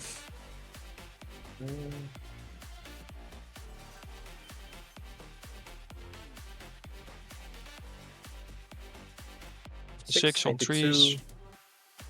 Yep. 2 damage each, so 2 guys die. So that's 2 guys die. So upside here, we do clear a couple of the Rampagers, And that's we think don't that's it. necessarily we didn't get the Judiciary unit bogged down. Before Obviously, they can't advance in charge because they don't have a Let's see. Watchmaster, so timer back on you. they're not particularly fast. But with that level of damage, Oh, no. the Judiciary I think should basically just pick up that unit for free. Yeah. So we're gonna decide on a site-to-site teleport here from the Deathwatch. Now, unfortunately, that also constructs a Shit. screen in the back that's too corner late over now. here. Do you mind if I charge this guy with the Rhino? Right now I do mind to charge, I guess. You do not mind, or because I you do place them within mind. 1 inch, right? So I guess I don't want you to charge because I forgot to do. Oh yeah, no worries, no worries. Oh yeah, the Rhino's within an inch of the wall, so Freakman's No worries. had Well, I guess that Looker is going to hold him to it. Yes, you- Freakbands was hoping to charge Yeah, backwards to get outside of this terrain against the Rhino Oh, here, so he could charge backwards, basically just end right there to not be necessarily shot by all the Indomitors. Dat Looker says, "Hey man, we've already ended your fight phase, my dude. So we're gonna play it like it lies," which I guess is fair. I don't know if that necessarily would have protected him because he doesn't have the CP for interlock maneuvers, so he can't move after charging. He's just gonna get stuck. But Charge. well, I don't know, we'll see. And if he rolled really big, it actually could have been really bad for him. If he like boxcars the charge, he ends up over here, and it's just a disaster. He ends up just in melee with a bunch of Terminators, which would have been bad. So I don't know. You win some, you lose some. I don't think Freakmans is gonna fight for that too hard. All right, chats. Well, we are going into top of round 3, and the game is spicy already. Tal looking really, really good with that incredibly lucky charge on the recruit rampagers there. A pickup from the Judiciary squad would have been great. We're going to decide our pickup, our site-to-site teleports. I imagine this Indomitor kill team is going to go into reserve. We're going to drop another kill team down over to fight this Riptide Battlesuit. Stormspeeder Thunderstrike's going to get +1 to wound against it. We're just going to blast it off the table really quickly. I imagine, too, we also probably will see a charge from the Deathwatch Terminators into the center objective to contest that. Force your opponent to deal with them. As we saw, an entire Recruit Rampager unit killed 2. So these guys are not easy to kill. Turns out 4 wounds apiece on the Storm Shield guys with access to Armor of Contempt. Excuse me. Previously, I think I said it was 3 Storm Shield guys, but it's actually 2 and 3 Cyclone Missile Launchers. So if these guys get the opportunity to shoot, they actually hit really hard. Yeah. But now that we're engaged, they will just live there for a while. Yep. No way to fall back and shoot naturally in the faction, unless you can attach lieutenants or something. Which actually might be an interesting piece of technology. I don't know if I've seen played before, but it is only available to Fortis kill teams effectively. The other kill teams can't take the standard lieutenants. Would be interesting to see Gravis lieutenants or some other attachments for Gravis troops. I think that's one of the big things they're missing right now. Is like they really only have the Gravis captain.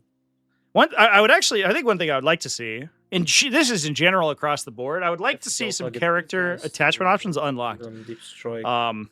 The more flexibility, obviously outside of like situations where the interaction's really broken, but the more flexibility of character attachments, I think, just makes list building more interesting. So being able to put things like in my reserves, I don't know, like Terminator characters into Gravis units would actually be really cool. For the 1 CP. For the CP cost captain. Oh, okay, yeah. I will try to socket this guy. Try to give myself CP back. Nope, no CP back. We'll just place them here for the Yep. board state. Yep. Okay. My turn. I'll score 5. Check my secondaries. Display as. So just picking up the Indomitor kill team there.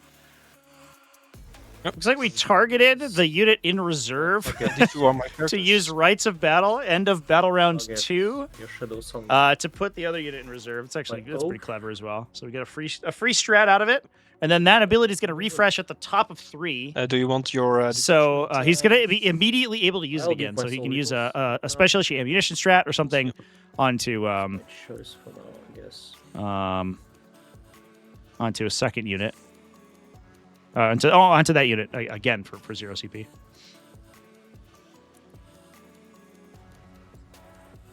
Curious about the Oath of Moment target here.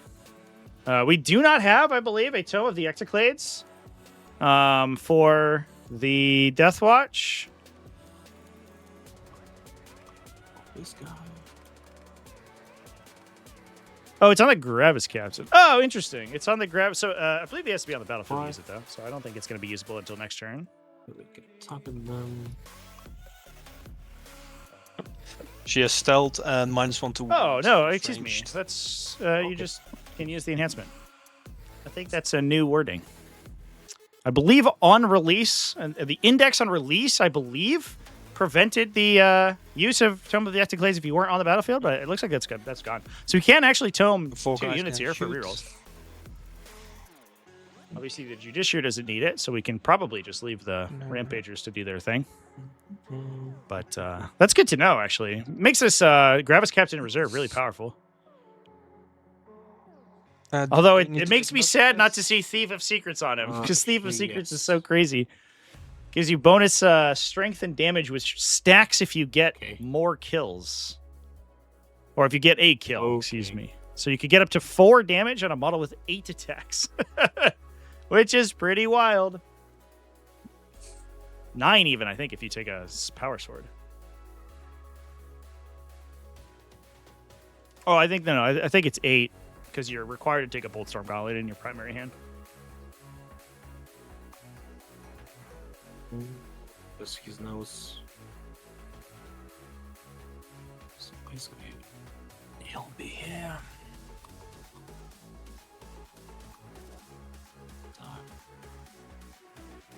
Basically, see straight like that.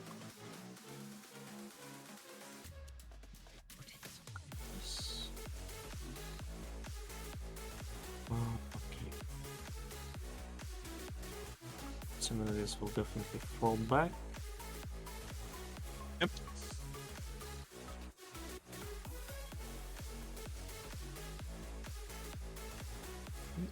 Alright, dude.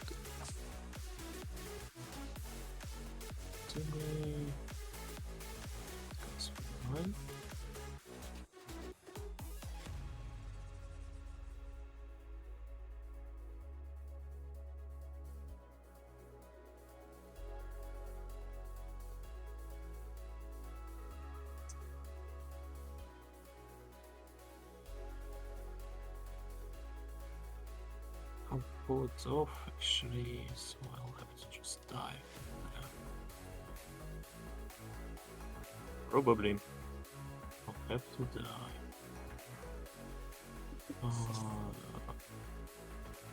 Deploying these guys.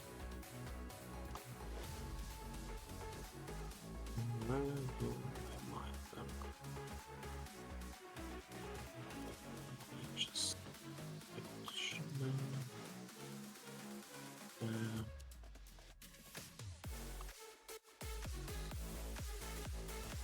to overkill, I guess. Right, just find Cruise Hounds.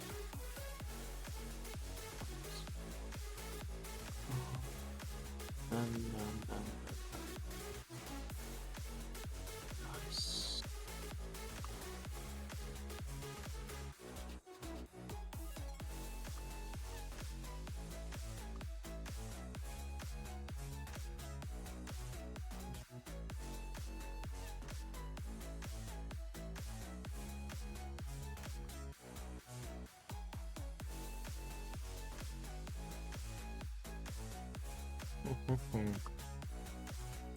It's an open question.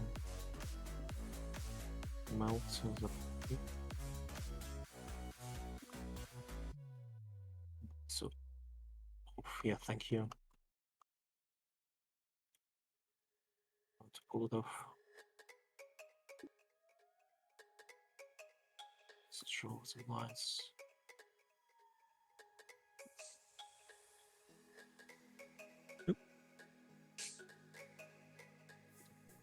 So probably and another melter.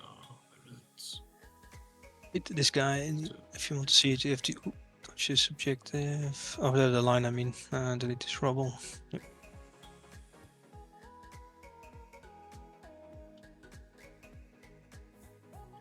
Must be onto line. Onto. This bushes just waste my life.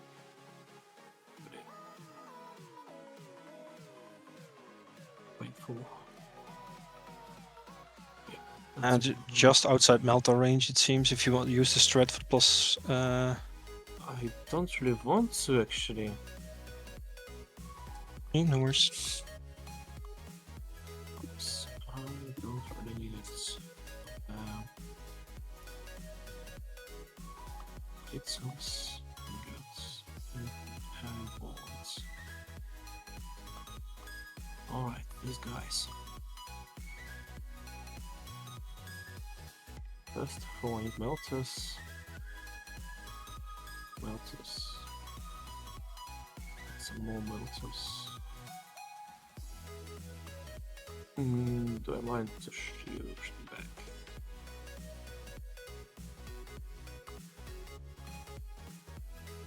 No space actually. I don't want both of them. So I don't really mind actually. So we'll have to balance both.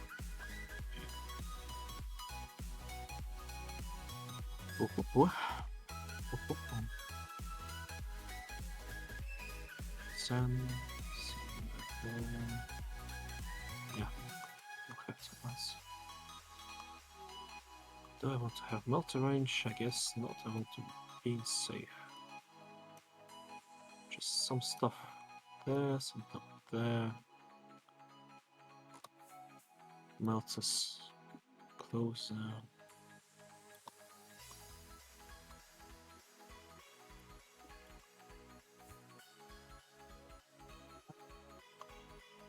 Melters there.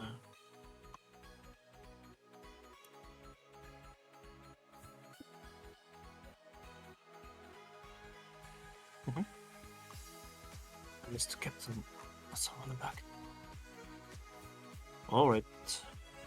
Alright. I guess. So the Doom Drop is a go, I guess. 2 sets of Indomitor kill teams onto the Riptide Battlesuit. Hoping to keep this one alive from return fire shooting with this line here. Should be okay. A little bit worried about the second one, but if we only lose a couple guys, it's not the end of the world. -1 to wound, basically. Do I like it? I guess not. I'll say 1942 plus for her. She's infantry, yeah. I want you to be That's Hellfire rounds being used here. bolters. So -1 to hit and -1 to wound. I got 1942 plus. I pressed the button. Yep, yeah. Four ups. That's littles. 2 ups. Roll ones. Of course, on to objective marker that I don't like. That's yours. Go on. Yippee. One left. Yep. Let's go for rockets. Of course, why not? 21.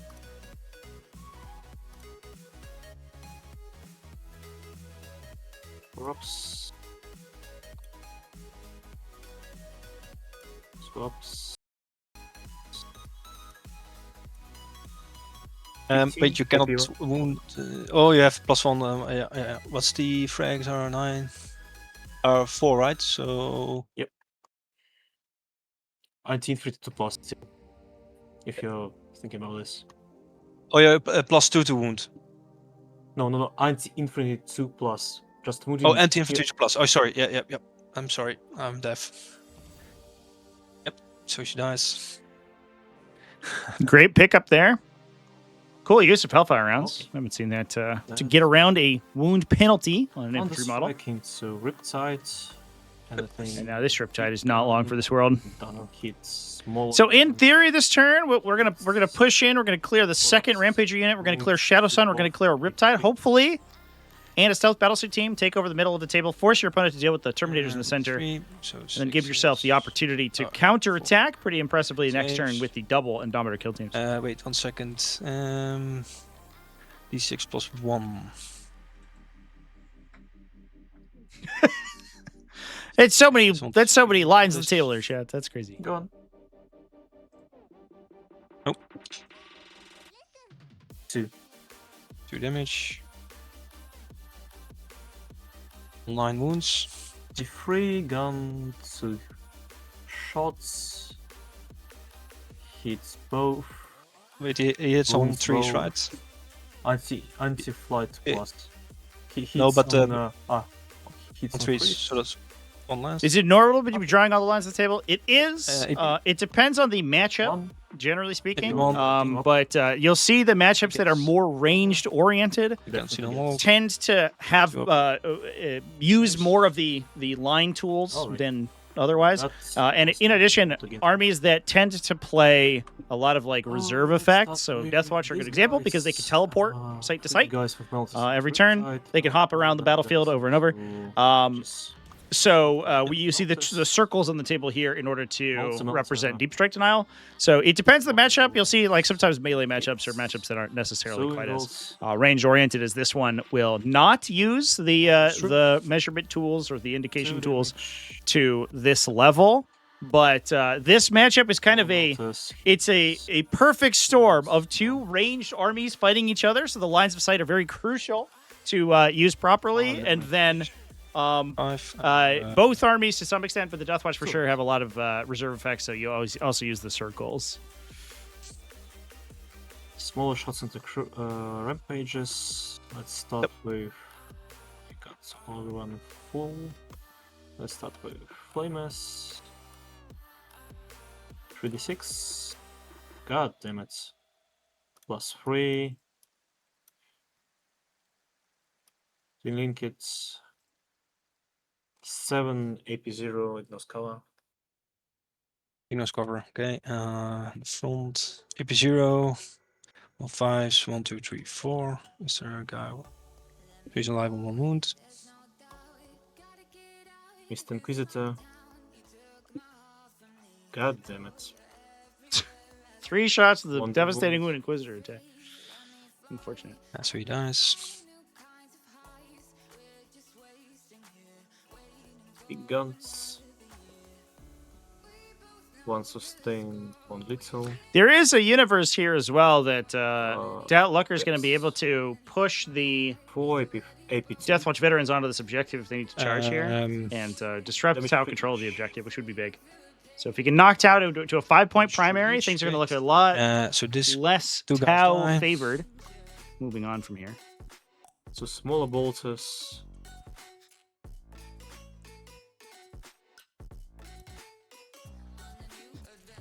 One AP2. 2 damage. 2. 2 damage. 3 left. Alright. Okay. Have 1 damage. Yep. This kills him into Riptide. I guess he is just dead. Let's just shoot something. Multi-melter.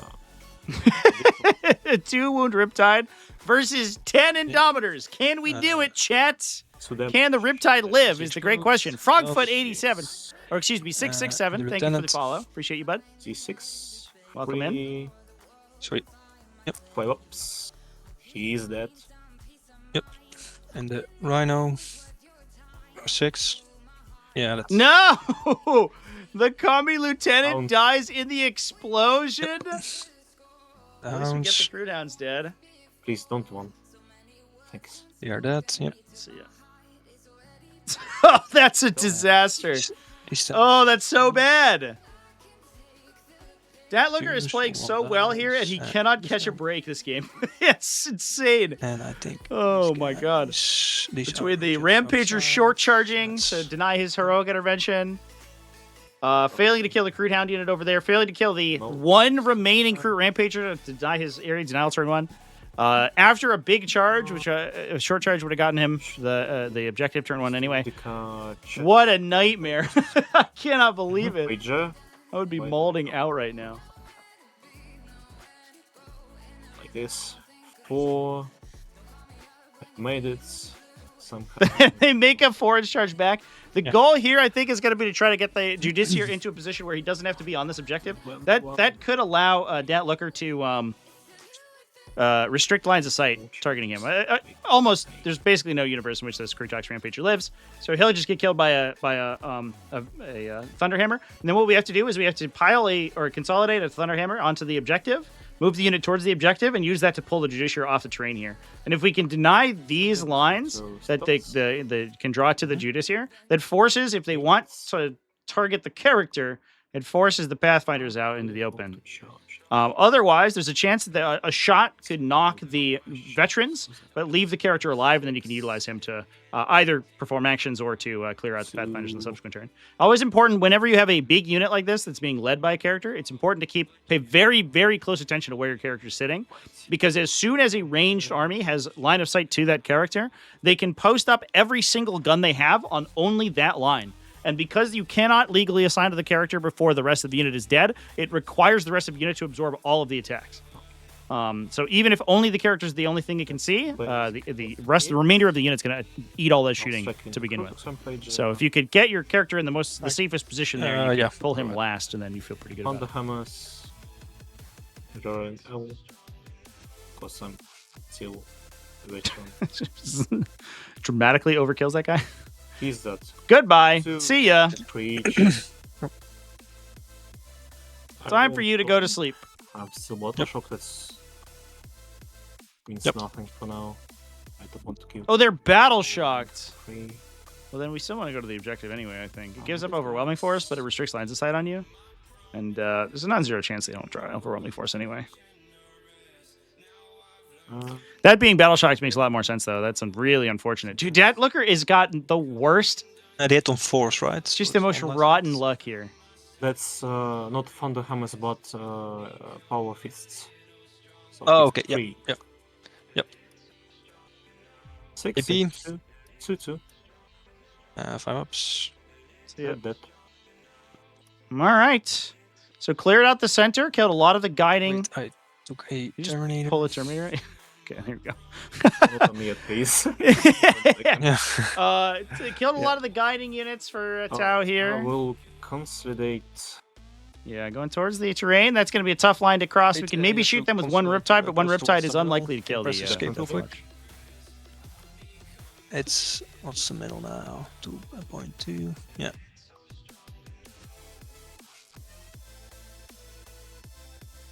Yeah. So you have to be 2.1. Very nice. Yeah. Nicely done. Nicely done by these players working together. I'm sure that measurement's correct.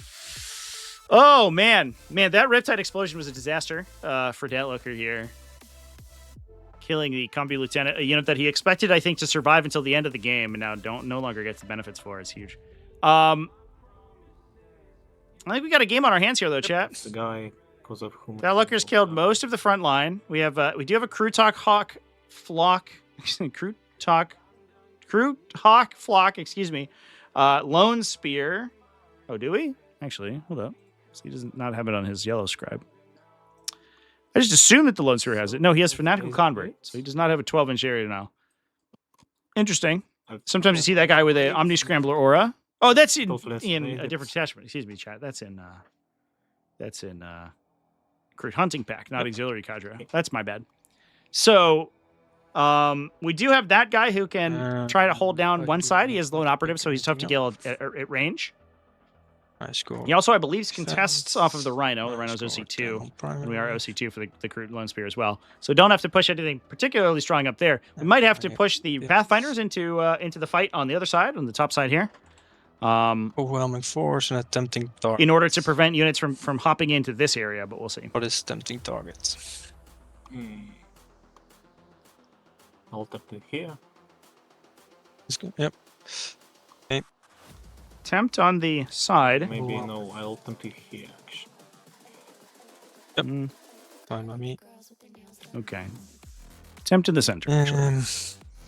Defense Stronghold ticked over for Tau Empire. Overwhelming Force, tempting target are the draws. Oh my god, he drew Overwhelming Force. As Deathwatch said, I'm not going to give you Overwhelming Force. I'm not going to touch this objective. His opponent immediately draws it. What an absolute banger of a move. That's insane. I can't believe he called that. That's nuts. So the only, realistically, one unit available for Overwhelming Force here. We could maybe kill the Rhino if we, like, charge it with the Lone Spear or Tank Shock with the Gunship. Maybe, because it is within an inch of the wall, so it could be fought through the wall. We could bust the gunship through the wall, but obviously that basically spells the gunship's death on the subsequent turn. We're just going to site-to-site teleport, drop a unit over here, blast it with Kraken rounds, and pull that thing right off the table. So is that worth 3 points? I don't know. It's up to you, I guess. Tons of bolter. shots.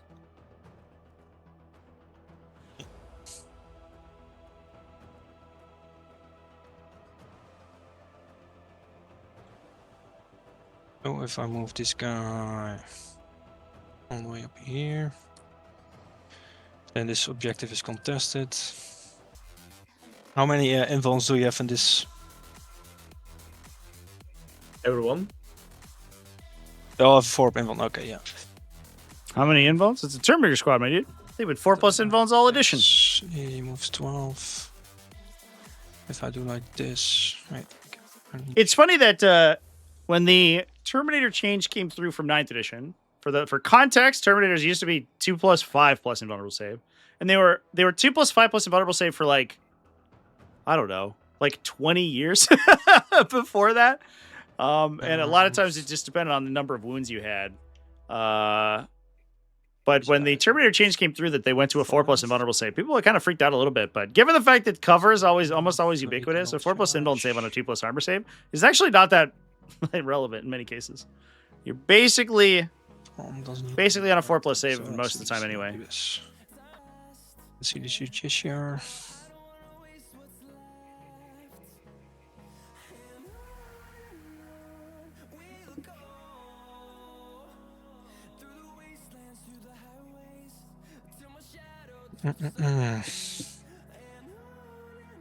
He can stand still, shoot this way. Yeah, shoot in there. Which guys have flamers over here? Yep. 12-inch. Yeah. Had a game recently where your opponent would not stop asking the armor Yes. and invuln values of Terminators. Yeah. I mean, if you're newer, 18 each. then it makes sense. I think an interesting thing too is that as OG gamers, as aged grognard gamer men that we are, we might remember a day of Marine Guardsman or Terminator equivalents. Because back in the day, everyone had the same fucking profile, and the game was really boring. Visitor cannot flame. Everything could move 6 inches. Space Marines were T4, strength 4, 3+ save. Can shoot in there. Guardsmen were T3, strength 3, 5+ save. Terminators were T4, 5+ invuln, 2+ save. Usually, I think they had 2 wounds back in the beginning, but they moved to, or they had 1 wound back in the beginning. It just changed your save characteristic if you wore Terminator armor. But it was they got an extra wound at some point in 8th edition, I think, or 7th edition or something. But everyone who had that armor was all the same. But now we have like different marks of chaos. Your Terminators are a little different. You got extra movement, you got extra toughness, different factions. Now we got Wolfguard Terminators that are faster than regular Terminators.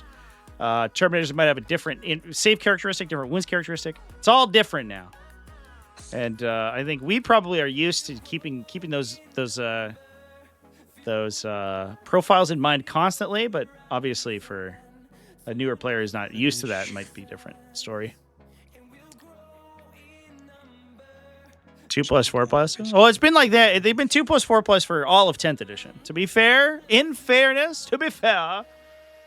they were different in previous editions. So I don't begrudge anyone for can flame you with not anything. necessarily recognizing that for sure. Yeah, but we'll just Overwatch. These guys, yep.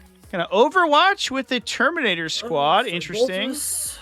No rerolls Go down here. to Nothing. Just biffed it. Okay. 66. What are we trying to do here? Why do we? This seems like such a frivolous shot. I don't understand. 3.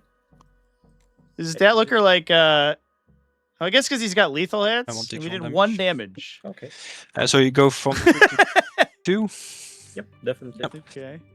Yep. What a fascinating fascinating This decision guy can here. stand still and got into there. Alright. Shoot into there, I mean. If those guys were 1 wound each, we could kill them maybe, but there's almost no way you kill the whole unit. It just seems like a wasted CP. I'm so interested in that Overwatch. I'm so curious because that could be an Armor of Contempt later in the game. Yeah, we're right inside a building there, but there you go. Looking good. Man, Tau tanks are so cool. I wish that they were on flight stands, and their weapons were Yes, underslung yes. with like the one that Piper makes. But I do think they're so consistently sweet, and I love them. Overwhelming attempting targets. Yeah. I almost wish Chow just went all in on tanks and did less robots, or all in on robots and less tanks. I wish they'd one or the other. I don't like that they do both. Keep safe. I would love for Tau to get a vehicle-specific detachment, not vehicle keyword, but non-battlesuit vehicles. See has to be 17 I think inch would be away. sweet. Yeah. Oh wait, 1 second. This guy can stand here basically, be within 9, and after he has shot, he can move back to safety. That's his ability. I screened out my backfield. These guys can shoot. I guess I can Shoot there. not allow it because I got my Overwatch. Oh, for the Overwatch. Remove him. Yeah, yeah.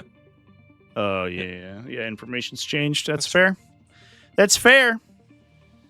Yeah, might have Overwatched the Lone then I Spear think to take this the are to my reclaim the objective there. movements. You need one crack missile as a non-zero chance to kill with a one crack missile shot through, so it might be a slightly better. These guys will guide. These guys will guide. These guys will guide in this. These guys will guide into this. So we do have some pretty solid shooting here from the Ion Pathfinders. And The Ion Rifles are yes. I guess This just 2 guy. damage. It's rail rifles. I into think they go to this. 3. 2 damage. So we might clip a couple intercessors or so. Let's see like this. Yeah. Not the end of the world here, because as long as you preserve your meltas and your aggressors, that's where most of the damage of that unit comes from. That's still going to allow Think first, that Looker this to guy get will 2 shoot Indomitor this. kill teams up into reserve next Overcharge. turn from site-to-site teleport. Does he take damage? He does not. Hitting all 3s. We are on the 1s. Nope. We are on the 1s. 2. On your inbounds. So animals. Okay. No animals. 4 damage each. That was this reply, yeah. This reply. Yep.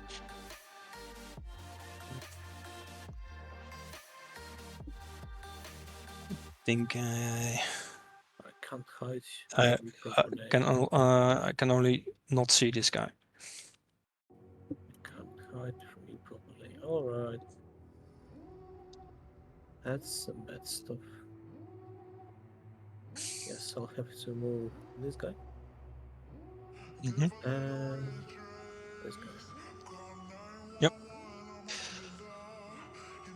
Missile pots. 4s. We are on the 1s. 7, so on 3s. 1 AP1, ignore and cover. Takes 2. Takes 2, I'll take him to second. SMS. Alright. 3 saves, AP0, ignore and cover. Alright.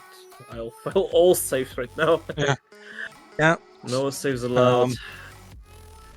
Nope, nope, nope. This guy. To be fair, I think it would be for- pretty for- wild if shoot, that just unit are- lived in the center. The models of the terrain cover too much of the It's table. You can't see the 6, lines.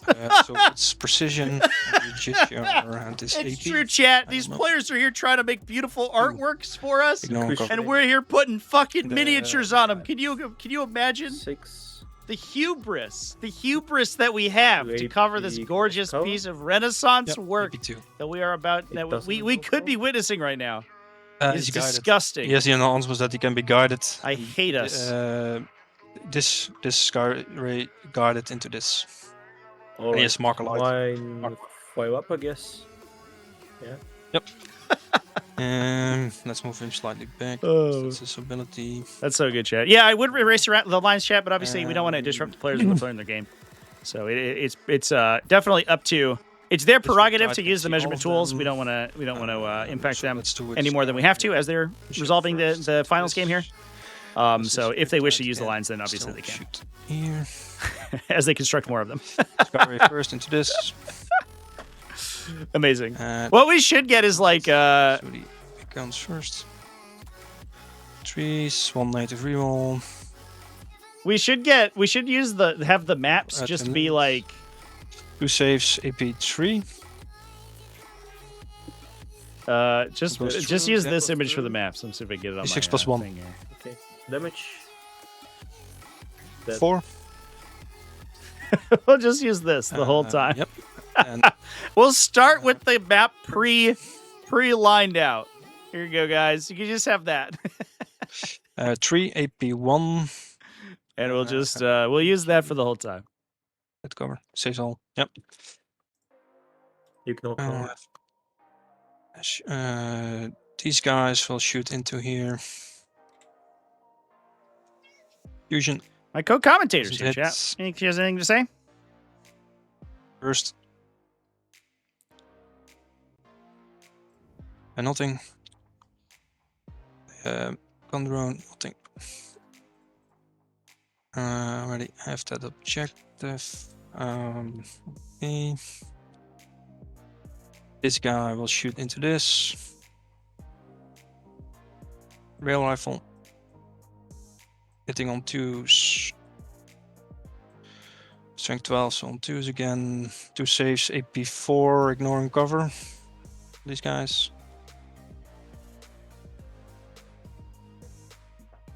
AP4. Carter, thank you for the follow. Appreciate you. Okay. Two guys die. Yep. You can't see it, but Then the missile drones. Hitting on 5s. On 4s actually. Because he is guided. AP1 ignoring cover. excuse me. I need to play the intro again. I'm good. It's 3 4-ups, yep. SMS.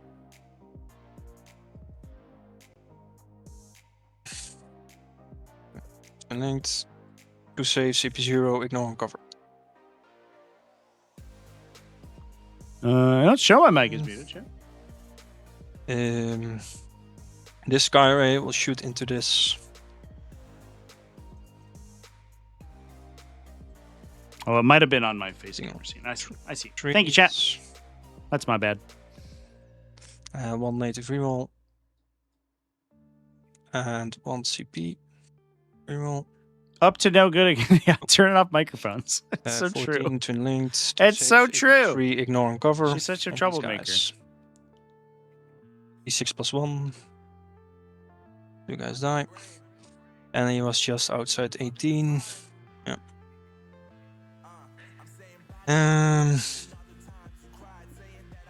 This Riptide can still shoot. He can still shoot in this and this. These guys will shoot all their ions into this, and the rest of the attacks into GCR. They will overcharge their ions. Do some of them die? Nope. Ions first. All 3 becoming 4s. Strength 8, so on 2s, I guess. On these guys, or are they toughness 6? 6, so on 3s. AP2 ignoring cover. 4 saves. Just that. Never mind. Ah, yeah. On this guy, them. right? Yeah. This guy. Yeah. Yep. I thought about Mr. Judica. Excuse me. You know, 4 saves. AP2. Okay, I just rolled my bad. You can reroll one of them if you want to. Like you filled 5, you saved 1. Still. Yep. So that, 4. let's say... 2 damage each, yep. This Misters. Or not. Or not. Yeah, I guess. Okay, let's go. Wait, this is my command point, actually. Right. There. Yeah, rest of attacks into him. 14 basic shots. 5 toughness 4, right? So 3s. AP 0. 2 damage. 2 damage. He's bugged out. The 3 damage stuff. Gun misses. The drones without drones with twin linked. On save. Damage 1. Damage 1. He already took 3 damage, right? Yep. Yeah, so he dies. Cut 4 wounds. Yeah, but you took 3 damage and you filled this one. I felt 2 damage. 2 damage, okay. What The hit? drones. Wait, let me check the last 5 rolls. You already do Yeah. drones. Yeah, but he has extra drones. He has a lot of taxi sergeant. Last 5 rolls.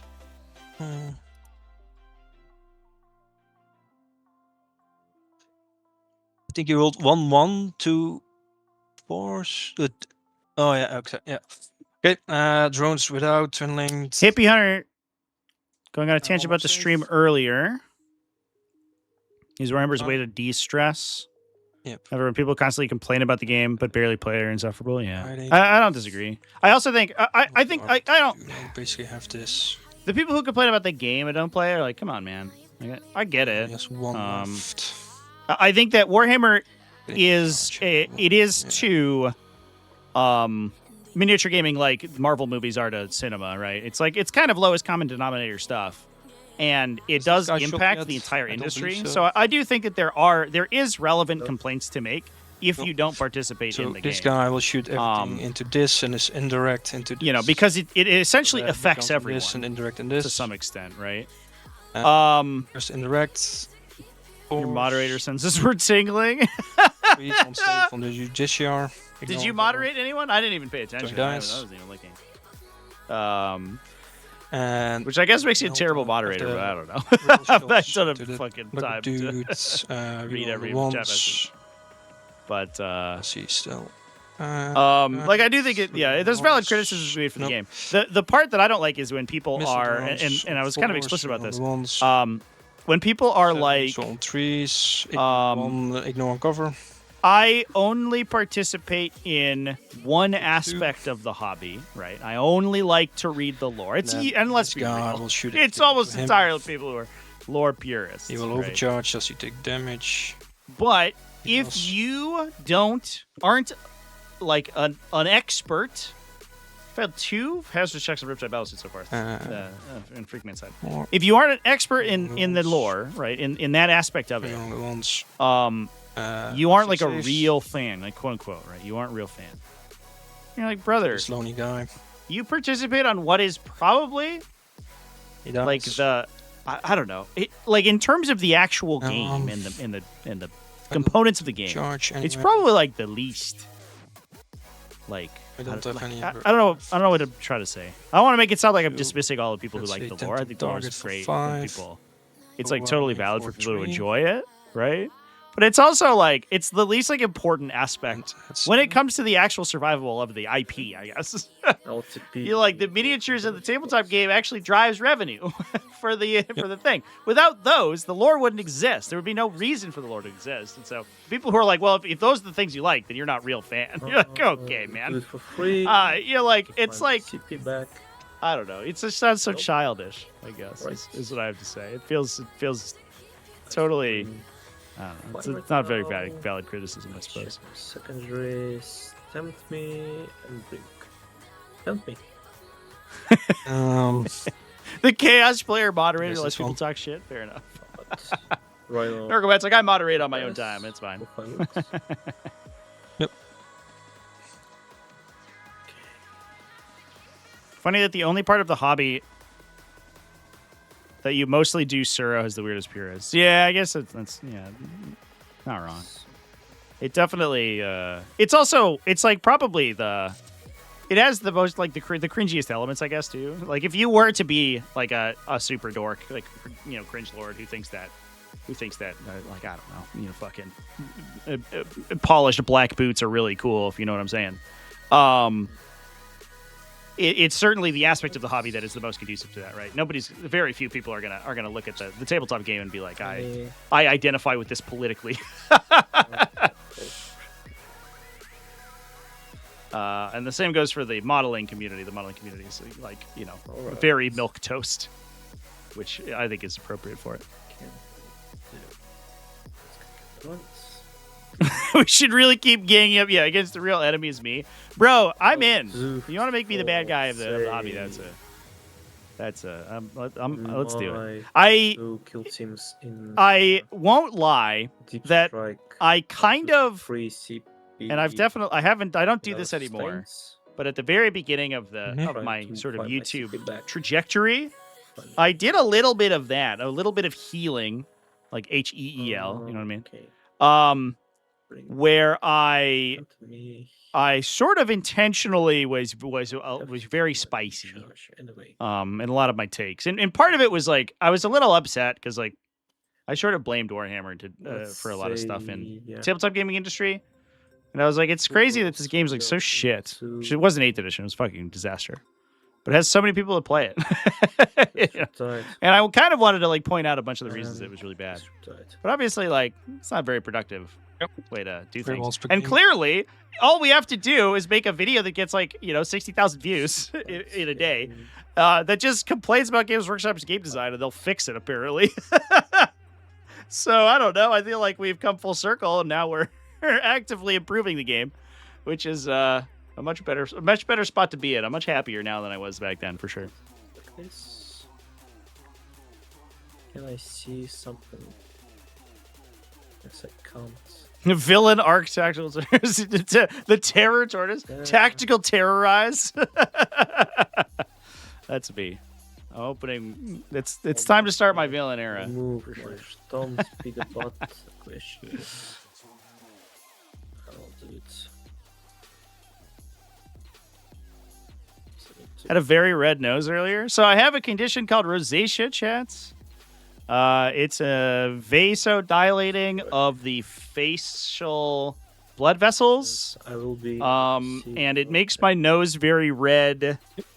Particularly if I've based on temperature, I get affected by temperature quite a bit. Measuring from the. So if I have taken a shower recently, which before that live stream I did, or it's very hot, or in some cases if I've drunk a lot of alcohol. That's why you see there's like my family's Irish originally, and so there's like there's kind of a I guess it's a bit of a what's the word like a caricature, right? That you're like a red-nosed Irish or a Scotsman, especially. It's because this condition is very common in those gene pools. But if I've drunk like alcohol, or I'm if you measure from the exercised a lot, or I'm very warm, the hole needs to be then, within. My nose becomes extremely red, and you'll see a lot of people comment about it. I take some medication for it, but it mostly just it sometimes alleviates the symptoms. But it's mostly just how it is. I don't know. It is what it is. This guy goes into Warhammer. If it's a red nose, you can assume I'm drunk all the time. Yeah. I don't drink quite as much as I used to, but I used to just get fucking absolutely smashed before every live stream. I definitely play Warhammer. I have more fun playing Warhammer 40k if I get drunk before a live stream. But I don't do it quite as much anymore. So basically, since I've moved, I think for sure. Right now. Might actually, yes. I'm constantly drunk for sure. Girlfriend gets it on her cheeks really bad when she drinks. She turns into tomato. Yeah, you should see me when I work out. When I've done like a really hefty workout, especially if it's already a hot day. My nose literally becomes purple, like an actual shade of like violet. It's sort of insane. It looks like it's bruised almost. It's pretty wild. It doesn't hurt or anything. It doesn't feel any different. It's just a weird thing. I just have thin skin on my nose, I guess. Is the thing. There are people talking about radical extremists infiltrating the hobby. Dark money cabals going after Warhammer, yeah. Well, so here's the thing too, and I didn't get I don't know, I didn't get into this in that live stream, obviously, and I don't know how much I want to because it's not my deal, right? I want to talk about rules and I want to talk about mechanics because that's my favorite thing. That's what I like to do. I don't want to talk about cultural bullshit. Partially because it is my ardent belief. Wait a minute, we are off the fucking reservation this time. It is my ardent belief. Can you say that anymore? I'm gonna pull that one back. I'm gonna retract that one. We're going off the deep end. I want to use that as an idiom. Off the reservation, I feel like it feels like a racism. Is that a racism? I don't know. we'll retract. We're going off the deep end here, but like, it is my ardent belief that all this cultural war bullshit is actually a psyop, and I think it's pretty clear to anyone who has a brain that the elite money cabals are more than happy to push this narrative that there is a cultural battle going on to keep everyone preoccupied over stupid bullshit. Like, at the end of the day, whether or not a Space Marine has boobies or not doesn't fucking matter. But the number of other massive cultural upheavals that we're currently experiencing that get pushed aside because all the discourse from all these people who all they want to do is talk about how there might be a lady in their favorite video game or whatever. And that sucks, right?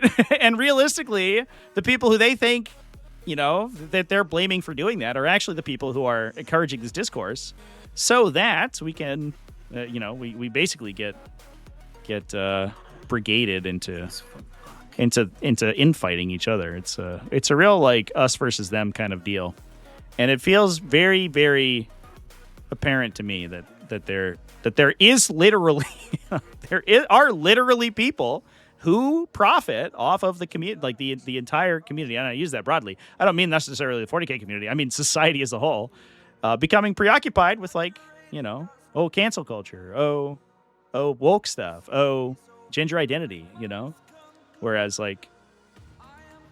as that's happening, our rights are being taken away. I don't know. It just feels so small potatoes in the grand scheme of things, and I think in 10 years we're going to realize that. We're going to be like, well, we were dumb. But I don't know. It is what it is. Pay no attention to the man behind the curtain. Yeah, chat. Yeah. And that's honestly, and real talk here, I don't know what to do about that sort of situation, right? Like, there are people, there are these old money people with immense amounts of power at the upper echelons of society who are transforming society from a genetic level, right? A fundamental level.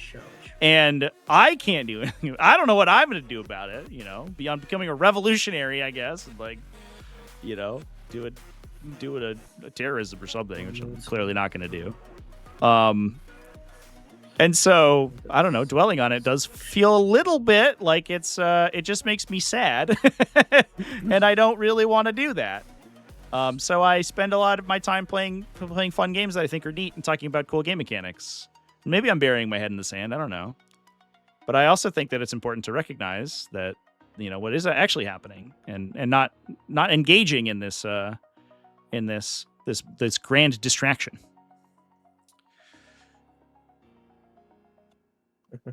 There are Space Marines with boobies on Epstein's list.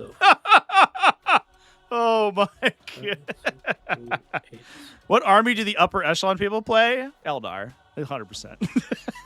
You think there's a reason Eldar are the most broken army every edition? It's because, I don't know, fucking the Rothschilds fucking play them or whatever. They're using it to avoid releasing a certain list. Yeah. I mean, I don't not exactly that, but that's the kind of thing, right?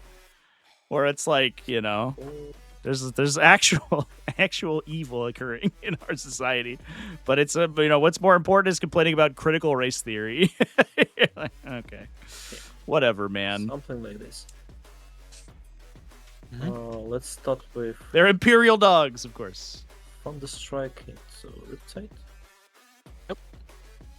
I don't want to get too political on this channel. Obviously, I don't want to use it as a political. Without I don't believe I have any political power or political platform to use. I obviously don't want to talk about that, but wounds, I appreciate that y'all let me speak my piece. I guess while we're watching this the second round of Deathwatch Doom drop on this Tau army. This is D6+1, so I will CPU all this.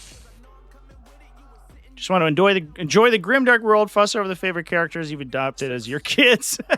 Yep.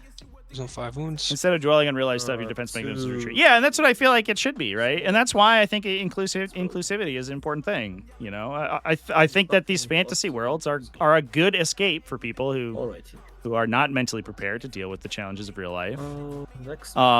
And I think the more the merrier, to be perfectly honest.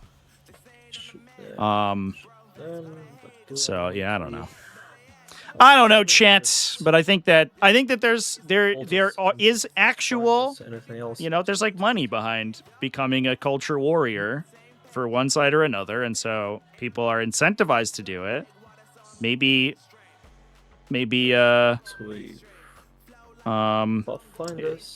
intentionally or not, and they're going to continue to do that as long as there's money behind it, and as evidenced by the fact that like a little YouTuber can go make $3,000 a month, like an actual living wage, complaining about other people's woke content, quote unquote, on Patreon. Let's see, Zero. I don't know. It is what it is. So all 3 up. How many saves? 7. A lot of the top streamers are doing that. Yeah, for sure. 7 saves. Yeah, I don't have the mental fortitude to do that too. Saves. They're paying GW to make Tyranids bad. Saves. It's so true. Nice. It's so true. They're like, guys, we don't want people to pay attention to the monopolization of the Earth's resources for corporate gain. So what we're going to do is take the faction that most closely represents us, Tyranids, and nerf them into the dirt so they get squatted. Nobody buys them anymore. Yeah. We need to get all the tech billionaires photoshopped to the High Lords of Terra. I'm sure it's been done. For sure that's been done. Cover. It's so funny. Every time I think of the High Lords of Terra, I think of trees. It's hilarious. I'm exhausted enough talking about cheaters. Yeah. The cheaters is an interesting discussion point as well. He does. This is, man, we have, you guys have got me on so many tangents here. We're watching probably the most important turn of this game. But, there's, to some extent, I almost don't want to do cheating videos. Like, they're so, I don't know, they're very lucrative. Which is obviously very, it's nice to have. But I think it's important, too, to call out people who intentionally misplay. But I also think it's very difficult to, and I talked about this in my Hellbrute video, and then I got blasted on social media for that. But it's so difficult, if not impossible, to, in some cases, determine whether or not that's intentional or not. And I don't think the people for whom it is unintentional should be villainized at the same level. And so it's such a fine line to thread, and it's very difficult to do, and it makes it like inconsistent content, I guess, at the very least. I almost wonder if I should do like like the D&D grift, where I talk about like horror stories or whatever, because there's a lot of those. I got some of those too. 2 damage bolts, which is definitely like I think more relatable content than somebody who brought an extra Hellbrute in a game by accident one time. Actually, that helps. That's 5 ups. Nothing. What I'm excited to do, chat. I'll throw you a peek behind the curtain. What I'm excited to do is talk about and the. I don't think it's going to be as successful as that video I did on the Alex Fennel and Tony Crepando game, but I want to do like reviews of old meta games because I think that's really interesting and cool. And there's a little bit of drama in there as well. I'm thinking, and I have to send a message over here. I have him in my DMs, but I'm going to try to invite Richard Siegler on and talk about the year he won LVO. Because I want to talk about Space Marines and the 8th edition Space Marine Codex that I think a lot of people missed. Guys can see. Who are new to the game nowadays and how insane that was. And I think there's also other interesting metagames that we can discuss the same thing about. Like we can talk about, there was a lost metagame at the end of 8th edition into early 9th that nobody played because of the pandemic. But it was basically... all right. It totally flew under the radar. It was an Eldar versus Adeptus Mechanicus Mechanic. Those were the only two competitive factions at that time. And realistically, no one ever experienced that in an IRL game. But we did over here on TTS because we played it constantly. And every single event finals was Eldar versus Ed. Which guys? Oh, these two. And then when the Admech Codex got buffed in the 9th edition, that's the reason I was so mad when that happened. Is because we had already experienced Admech doing this the entire time, and then we got to experience it again. It was crazy. So that's an interesting topic to talk about too. We can talk about Leaf Blower from 4th and 5th edition 40k. Rotate these guys. So we shoot. We can shoot. So. If people realize cheating is tolerated and/or unpunished, it will ruin the game. Yeah, I agree with that 100%. But I also think that because into broadside 40k is an in-person game. Yeah, which guy is shooting? And there is a lot of like ambiguity in 40k that it's important to sort of deal with things impartially. I could make a video. I was kind of thinking about this earlier. I live streamed over the course of the Tennessee Elite Open. There was one player who was constantly misplaying things, right? Like to a potentially malicious level. I could make a video on that, but I think at the end of the day, in that case, it was pretty clear. Every time he was corrected on something, he never did it again in any of his other games. You didn't pick out the lethals. And most of the time, his opponent. So it's sustains and littles. Yeah, I know, but you copy it like this, I guess, and then when you have lethals, you need to pick them out. But right? there is sustains, so I can just move them like this. Doesn't change. Yeah, but I think you put them in the pool and then you're walled, right? Or did you put out the lethals? I put out the littles. Yeah, are you sure? Okay. Just lost 5 rolls. I got. Chad, I'm still here. I'm listening to the conversation because I think that they might need adjudication. 3, 4, 5, Looks 6, like there's a 7. dice issue Excuse me. as we're discussing here. I got 2 6s. Basically, hit at 6. 8. Yeah, exactly. I did 10 wound rolls. Or it doesn't. Yeah. No. It must be 6 wound rolls. The spinny void thing is it deletes objects and removes their scripting from the game. So it's good if you have casualties or dice. You could just put them in the hole and it erases them essentially. I need to do. If you just use the normal delete, sometimes it holds them in storage and can create lag issues if you don't use the special thing. Right. It's trash. It's a trash can. Yeah, it's a trash can that sends you to the shadow realm. Show you dice. No explosion doesn't matter. And Tumultus, I guess. Yeah. It's so cleared the second Riptide battlesuit. Multimelta. Let's see if we can kill a Skyray gunship as well. Recontest this objective. 1 extra. Up. Nothing. Most map bases have those built in so that they you can delete models and stuff. I get it. I could have guessed. Pure unadulterated trash. Basically, can't kill Pathfinders anyhow. But anyway, chat. Oh, so I was talking about the Imperial Knights thing. Imperial Knights player misplayed a bunch of stuff, but I think it was very clear to me that it wasn't malicious. He was just an idiot. Actually, and then some of the interactions were incredibly funny. He would just get halfway through his turn and realize he didn't have any CP or something to do what he was trying to do, and it was very embarrassing. We hit the 12-inch charge, chat. Oh my god! And Dominator Kill Team pushes in. Let's go back to this game. Yep. I'll wrap up that thought real quick.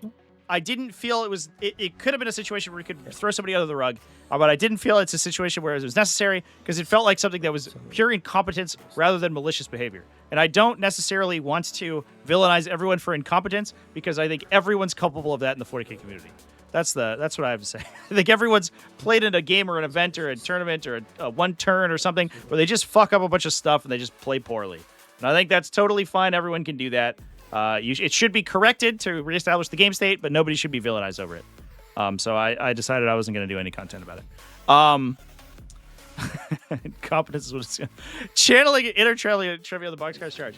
Am I good at boxcars charges? I don't think I am. Am I? Maybe. 12. Let's go, chat. That's boxcar charge is huge. So we only got a couple shots at the Skyray gunship. We didn't kill it. Only strength 11 on the melts is there for the. Oh, actually, it might have not even have been strength 11 because we had to deploy next to the Celsius, so we didn't get the +2 strength.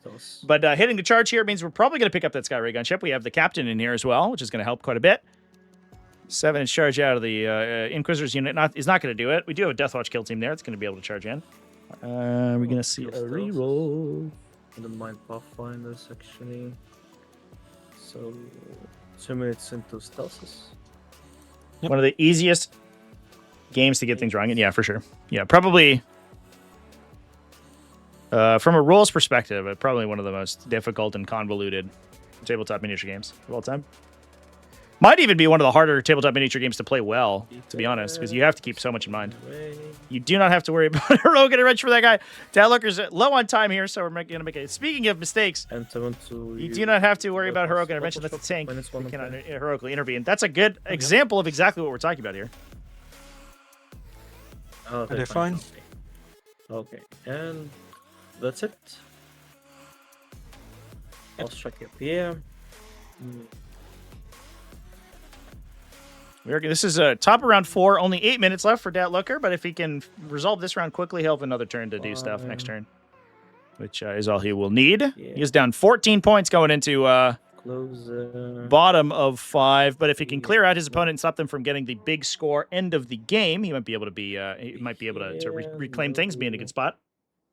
Is the popular one Hutber? Hutber is very popular. I find that it's very busy personally. I don't like using it. There's also some tools that I don't know are not super useful. So I use the FTC map base. Defense. But either one of them is fine. The other thing, though, you should keep in mind is that Hutber has maps built in. If you're playing competitively, you should not be using them. Because most events, if not all events, will specify, including mine, will specify the exact terrain set you're meant to use. And a lot of people default, if they're playing Hutber, to the maps included in the mod, which typically have a lot of mistakes and are very different than the official maps that should be used. So keep that in mind if you're using Hutber. Oh, sorry, I missed that. Yep. Let's start with Skyray. Mr. Aggressors. Extra 1. Hitting on the 5s. No, on the 4s, because I got +2 to strength on charge. 7 minus 2. AP. And by the full Jesus. Twin it. Oh, twin link. Yep. AP. 2H. Yeah, that's the aggressors in the unit. 10 damage goes through him on the gunship immediately. 4, 6, 8, 10. So down to 4. Can we get him with the captain? 1, 2, 3, 4, 5, 6 guys with boots. That's 18. Yeah, we just have 2 combats, and one of them is very quick here to resolve before the end of the Deathwatch turn. Then he'll have 5 minutes for his remaining turn.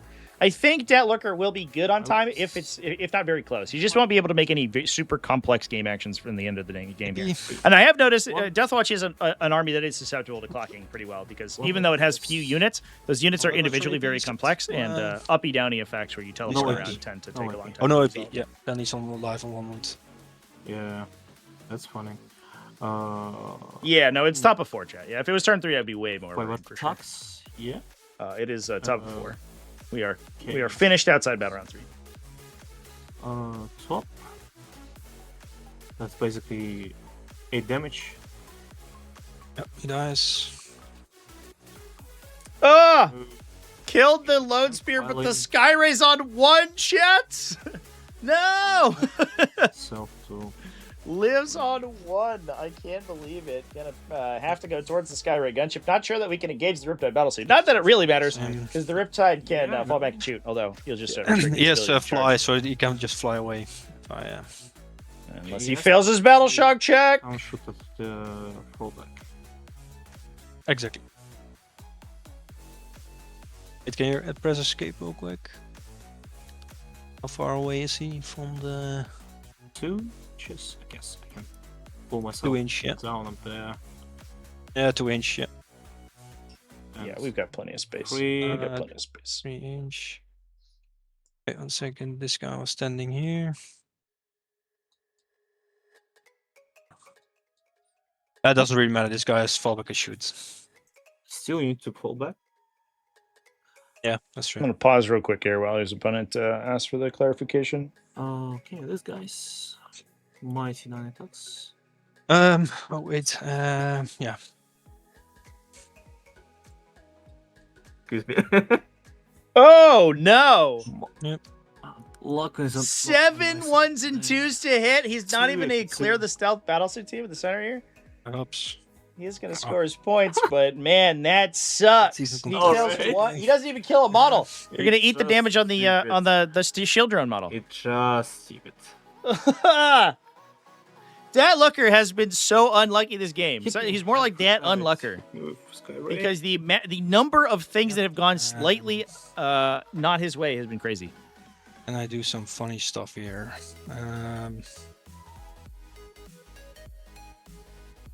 Balin. I basically have to do this. And then at the end of the fight phase. Oh, this guy can go this way. Can he do it? No. How many OC do you have on this? 1, 2, 3, 4, 5, 6, 7, 9 right now. 9, 3, 4, 7. So we're considering using interlocking maneuvers here to make a fallback first. move on any of these engaged models. 6 attacks. Hitting on 5s. Strength 6. Corrupts. AP 0. 2 damage each. Fine. Yep. Skyray. AP 0. 1 damage. That's my saves. Yeah. Let's see. This guy. I've thought Exclamation point lists in chat, folks. We'll get you the lists. Attempted. Nicely. I don't think I can get. That's just too bad. Oh, actually, can I stand like this? Am I 1 inch off your guys now? I cannot see Nope. because of the angle. No. Let's put a magnet on him real quick. That's the farthest he can go. Are we exactly well positioned to stop this guy? I feel like you could make it, right? Inch. I think he just touches this Yeah, objective. he's on there. Yeah. So I will spend 1 CP for fallback at the end of the fight phase, so I hold this objective. Okay. Oh, not killing so that we thing is can- unfortunate for Dat Looker here. And that's going to be a 15 Minus score one, for that's Freakman's, assuming that this guy passes his battle shock check. Otherwise, the But why Terminator's do I have 1 test? CP now? Because Yeah. I give you a turn. Yes, but the last turn I had 1 CP, right? then you spent it. I don't think I went to 0 because I had for 2 CP. I went to this. Ravi, did you notice me clicking down or something? Because I thought I had 1 CP last turn. Well, you did, and then you just did interlocking maneuver. Yeah. Okay. Yeah. Okay. So I'm not crazy. Yes, we literally just spent 2 minutes for resolving this effect here. It's getting late for me. I had some better sleep. Skinomans land and no prisoners. Yep. That's okay, chat. Okay. That's just funny. funny. That's just a funny situation. Double check something. Draws 4, bottom 4 here. Secure no man's land, no prisoners. What a great set of draws. Easy pickups for Freakman's. You can do so full back move. Fully, Yeah, not you up to 6. He did a fallback move, and if he's not within engagement range, it's 6 inch. Alright. Yeah, fallback move is always your movement characteristic. Let me double check. If you're not within engagement range of 1 random units, it can make a normal move. Otherwise, you can make a fallback move. So he has the 10 inch and Alright, gets that's objective. funny. Then I hold 3. That's funny. Oh wait, now I have to spend 1 speed to auto pass him. 4 to 5 points. Yeah. Usually. Oh, Otherwise, we're banking on that 7. pass if I want to. Like this. And the nice thing there is that move was technically Because I in get the fear and gives us Astartes ability to fight kill phase. stuff. So there's no Overwatch or anything that happens. The Devilfish can simply just stand there and shoot one last salvo of Seeker missiles before it's eventually killed. Yep, so I have to shoot in this, I guess. This guy just stands still. Is there a character in here? He's there. And this guy just can stand still.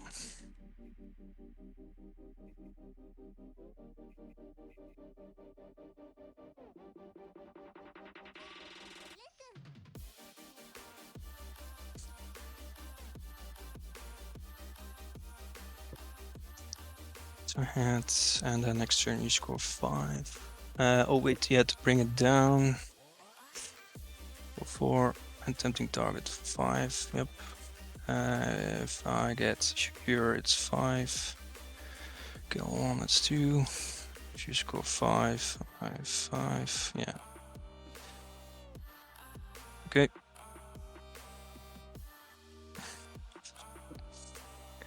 Okay.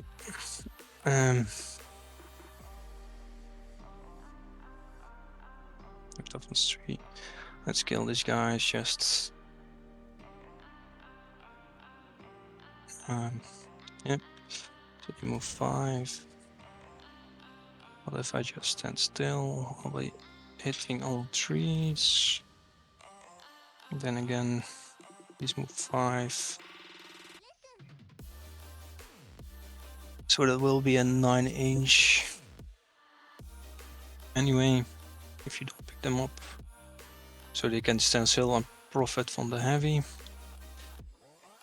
He can stand still. Yeah, fall back and shoot. He can just stand still. I outcast him. He has to fall back. I guess to want to shoot in there. If I move him this way, it's like this.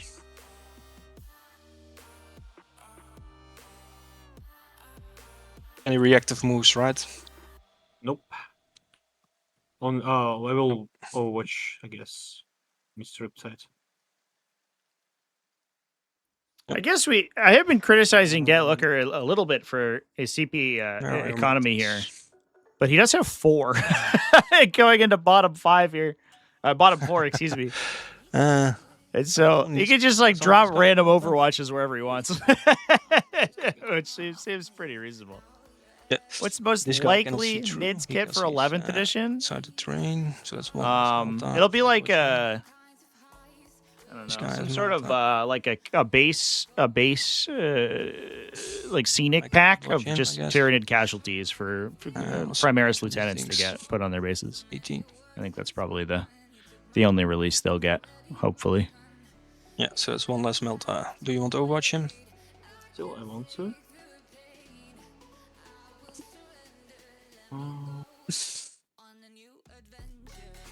I think in reality, though, it's almost certainly like some sort of Carnifex, like multi-kit. These guys can see. Yeah. 4-year-old Tyranid put into an Eldar basis. Yeah. We need Fuegan to be standing on an entire Norn emissary. Okay. Let's start with. But probably like a Screamer Killer kit, I think, where you can build like a couple varieties, maybe. Another Norn. 4 hits. A character Norn, so you can run just like 7 Norns. 3 involves.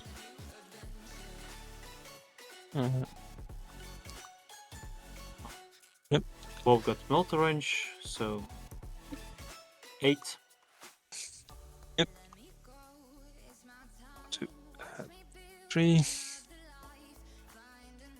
Bolters, nothing.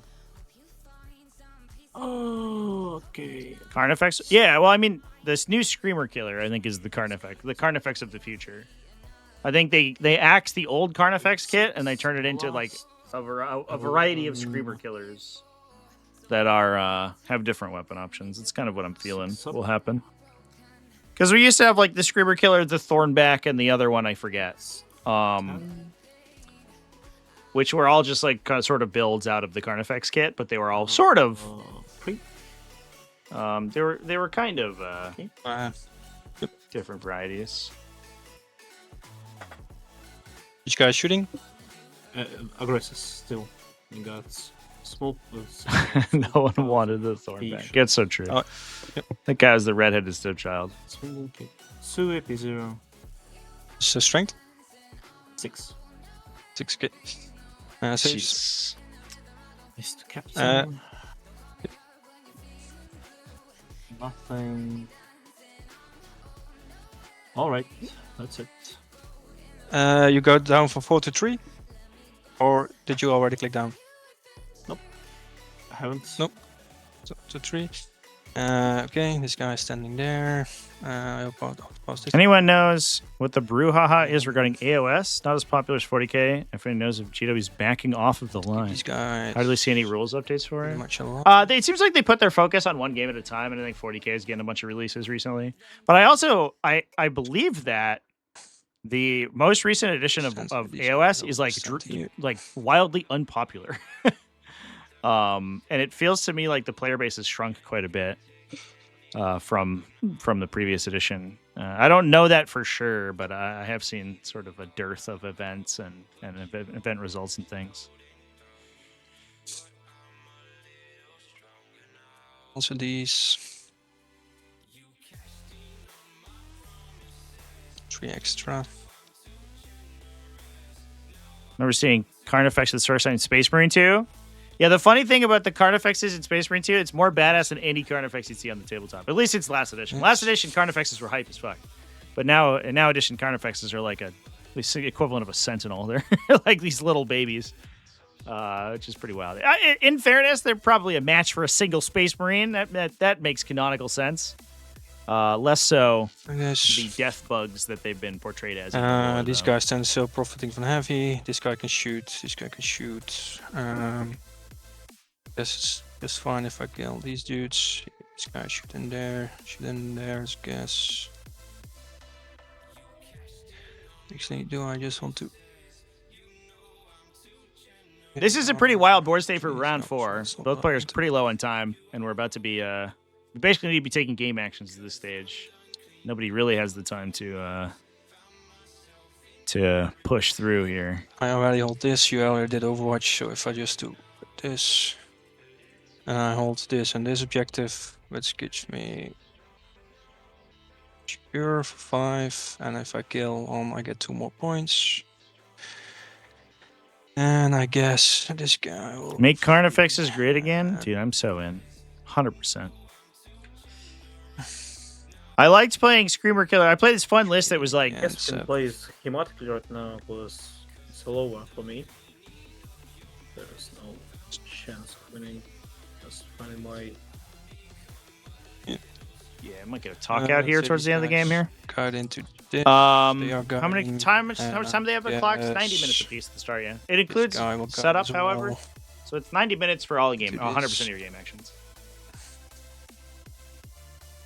But yeah, I had a list back in Right. 9th edition that was like These guys. it was like will double shoot Hive Tyrant, everything into triple this. Neurothrope, They like are 5 Screamer Killers, and then like overcharging, random shit. It was uh, like the whole list. I loved it. One of my favorite lists I've ever one made. dice after It was this so shooting. technical and weird, and it was awesome. But Screamer Killers, that was back in the day when Screamer Killers were really they fucked super hard in 9th edition. They had 11 3-damage melee attacks. All three. You get, like, because full everything's hit standing rerolls. Still, rerolling the ones. And +1 to wound and reroll once to wound. It was crazy. 8 on 3, rerolling the ones. AP2 ignore and cover on these guys. But now they're also move 11 with advance and charge. saves. Now they're move 8 82. and are too big to go through walls, Okay. around walls, so they just get stuck and die. 2 each. Okay. 1 dice and 1 on 1 wound. The 14 regular shots, hitting on 3s, rerolling the ones. 5, so I guess on 5s, rerolling the ones. Ugh, terrible roll there. Ignore and cover. Oh shit, it's actually toughness 5, so yeah. Wounding on force. What did I roll? One more save, I guess. No, I don't know. Never mind. Just yeah. Never mind. Okay. Gun drones with twin linked on force. Twin linked. Nothing. Gun drones without twin linked. Now I'm a little worried about Freakman's timing out here. That would actually be a disaster. 5. Deadlooker is down.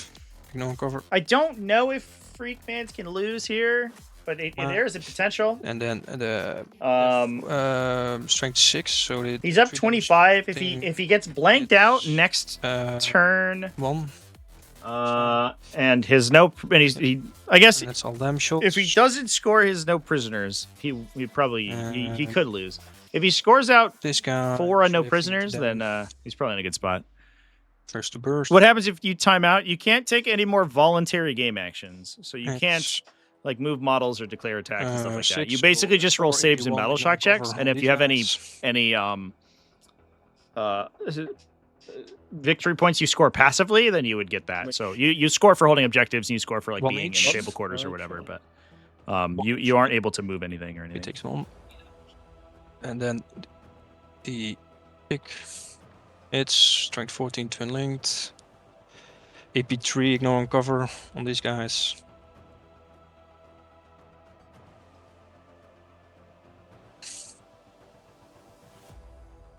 Yeah, he dies. D6 plus 1. Okay. This guy will shoot in this. First this guy. I will shoot into this. Mirror rifle. Standing still and heavy. Strength 12, so on 2s. AP4, ignoring cover.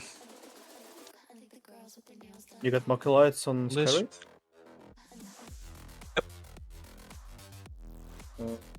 He does. Alright. So to die. Damage. D6 plus 1. Oh, yeah, that's extra 3. Yeah. The first one is 7. The second one is 6. Alright. Missile drones.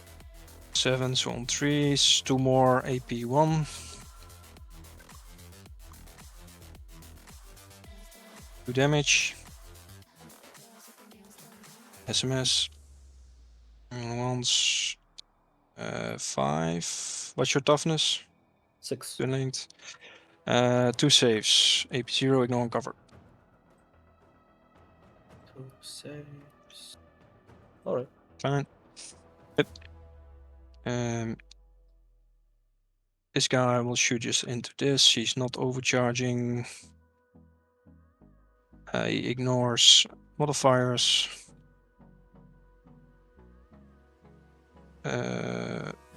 Strength 9. AP3 ignoring cover.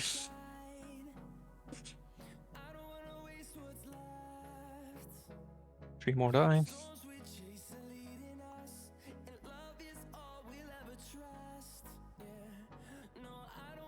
Missile drone.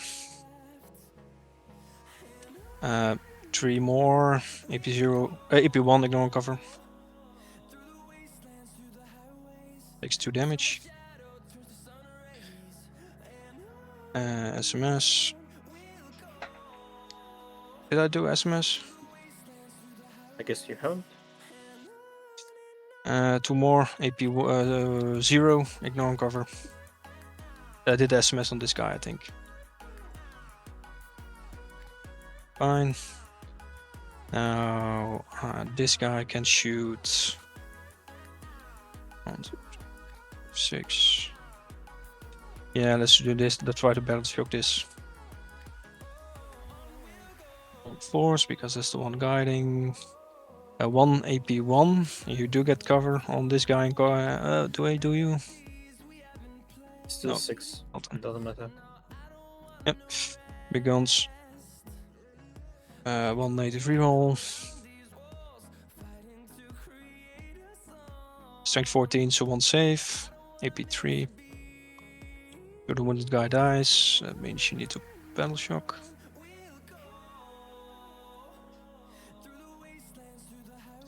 Yes, so I killed these guys. So that's 2 points. prisoners. Executor also went for 5, and that's to you. You score 10. Definitely. Okay. Oh, the rhino's self-repaired. Incredible. I'll press sustains and sustains both kill teams. Trying to get my CP back. Nope. Alright, I got, I'll say, my rolls onto the Skyray. Mm-hmm. Can't get you whispers. There's no way. Just standing still is fine. Let's see. Secondaries. Definitely. If you. Oh, wait, yeah. Establish. Style. Alright. That's fine by me. Just under 2 minutes on the clock. Just don't forget. Yep. I get it. I'll advance up there. Establish and storm hostile objective. I think that looker might be just looking to.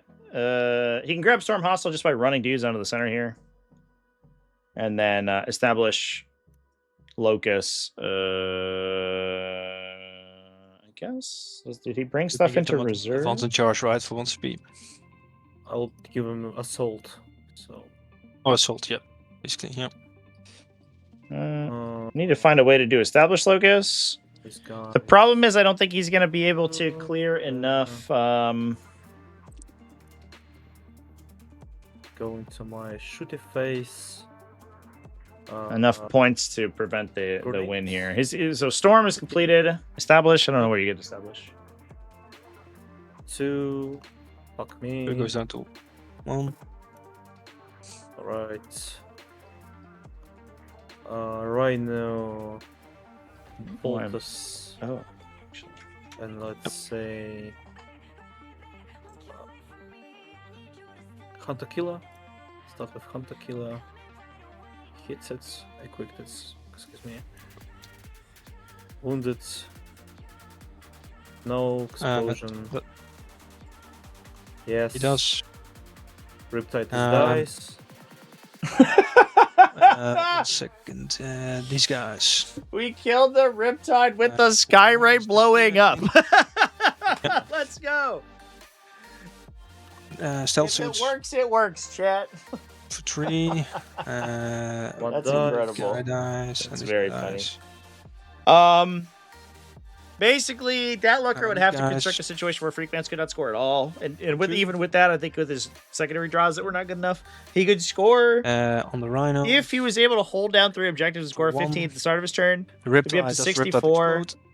He does not. He drew 9 points for the secondary, so he'd be up to 73. So unfortunately, his draws are not good enough to win the game. So he's just going to try to get as many points there as he can. Pathfinders. Anything else? Let's say melts into. Excuse me. I had to first Thunderstrike it. Let's let Thunderstrike. Hitting, wounding. Nope. Hitting, wounding. 1 AP3. Nope. Don't say Damage. Nope. 5. Nope, down to 9. Anti-fly. How many hits? That and wound plus wound. Then guys gives shower to them. Let's say 1 bolt tap here, melt and 3 other bolts into Skyray, flamers into these guys, starting with melter. Before I forget, I will pick up the Vespit at the end of the turn. Okay. Hit you. That's multi-melter, I guess. Vehicles should always explode. Could you imagine? 4. Yeah, you can. So once he times, he can finish the activation he's currently on. So since he declared targets with the Indomitor kill team, he's going to be able to resolve those, and then his turn will be over. 11 right now. All right now, okay, yeah. What's how many wounds? 6. Another 3. But he'll score out his secondaries, which is only 5 points, and then that'll be the AP2 each. game. Freakmans will take it, unfortunately. Yeah. He AP2, dies. yeah, my bad. It was a fun game to watch. Some crazy stuff So happened, this but one unfortunately, I saves think damage, Deathwatch's first 2 battle rounds were Reach. so bad. I don't. Does he It's explode? tough to come back from. That was just Nope. an insane stretch of bad luck. But can I charge it? So you time on that it- objective or on that yeah. activation. So the shooting activation would be your last one. So flame is lost, I guess, and 1 bolt into this guy. Flame is. This guy has stealth. I get it. Worst failing your chances drawing D6 move challenger card. 17. Turn 5. But Strahd broke the game. Yeah. I mean, but like, 6. it's the comeback turn. I So don't know. two I is- feel like that's exactly what challenger Close cards to should four. be. Is the turn where you And need an extra oomph to get the Indeed. game back to parity, and you drew it. I don't know. 4 I think challenger cards were interesting, an Six interesting and experiment. five. I would like to see that With the 6. One, a little bit more, 6. 7. explore a little bit more. Man, that looker did such a Or job here AP2. deconstructing his Tau army. On. You can kind of see here if Deathwatch had gone which guy? second, so non-zero These chance, guys? or if their turn 1 wasn't quite so bad, there's non-zero Plus chance bolts they and would be able to stuff. play out this matchup. Just Indominator kill teams just bouncing around to kill everything is crazy. And that's it, I guess. I have nothing to do right now. So these guys will be picked Just up. Stormed, and that's it. Yeah, Storm. Yes, yep. No, To me. Storm, yep. And establish no I get additional secondaries scored. Freakman's will win this one at the end of his sabotage, turn. He six. cannot score less than Yeah, that looker at from this point. Here, I guess. He draws Cleanse, Sabo. And cleanse. Can I do a cleanse somewhere? Overwatch, basically. He dies. Yeah, but he doesn't even make it, so it doesn't matter. Yeah, it looks like we're not So going no to cleanse It shouldn't there. matter here. So that will be 6 or sabotage. Yeah. And I will hold 5. And this Wait, basically- I can. Oh, you cannot Overwatch, I think, right? Because you've had timeout. Yeah, that's Can I correct. He react? advances. Okay, I can't react. Sure. Okay.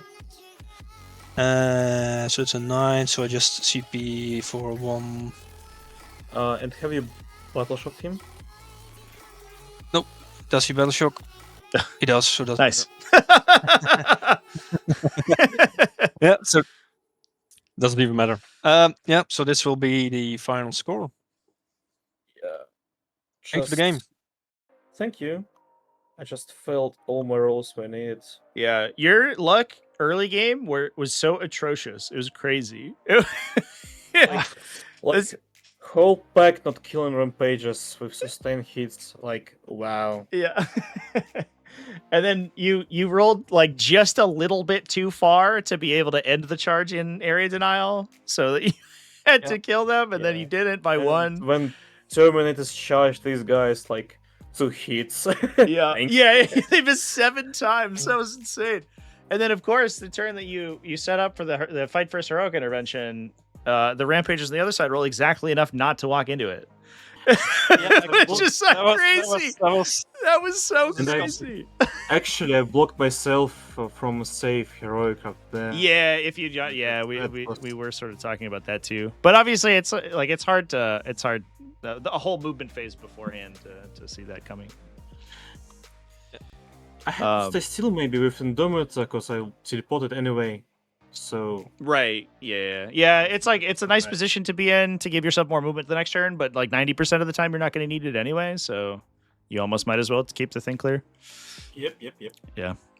Great game though, you guys. Anyway, Freak, congratulations on taking it down, and thanks to both of you for playing. I'll get your score in, so you'll be all set. Yeah. Thanks.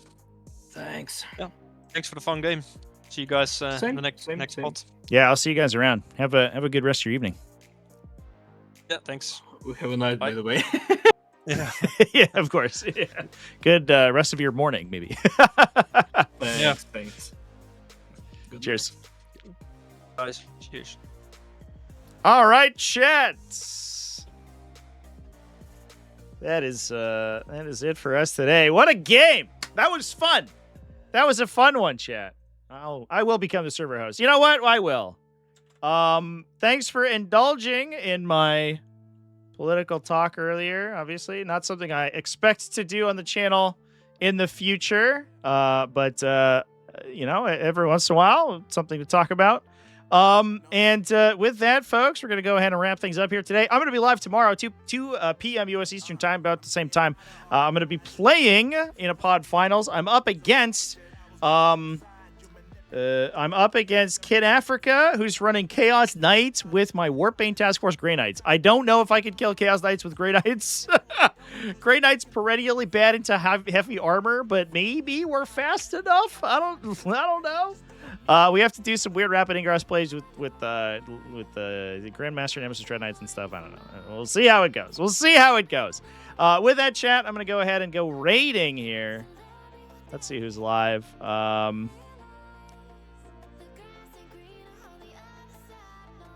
I'll also probably be live on YouTube doing. Looks like Ludus Tabletop is live in Italian. We're rocking some Tabletop 40K. We'll almost certainly go rating them because they are the only live game currently active. Yes, I think that's the case. Yeah. So we'll raid them. We love a good game of live 40K. I will probably be live on YouTube playing some Warp Forge tomorrow morning as well because I want to. We're doing an integration with them tomorrow, so it should be fun. We played Warp Forge a little bit on the stream here today, over on here on Twitch, and we'll probably be doing so over on YouTube for a little bit on top of that. So I'll see you guys over there. Thanks everyone for watching. Keep it classy, and I will see you tomorrow. Cheers, everyone.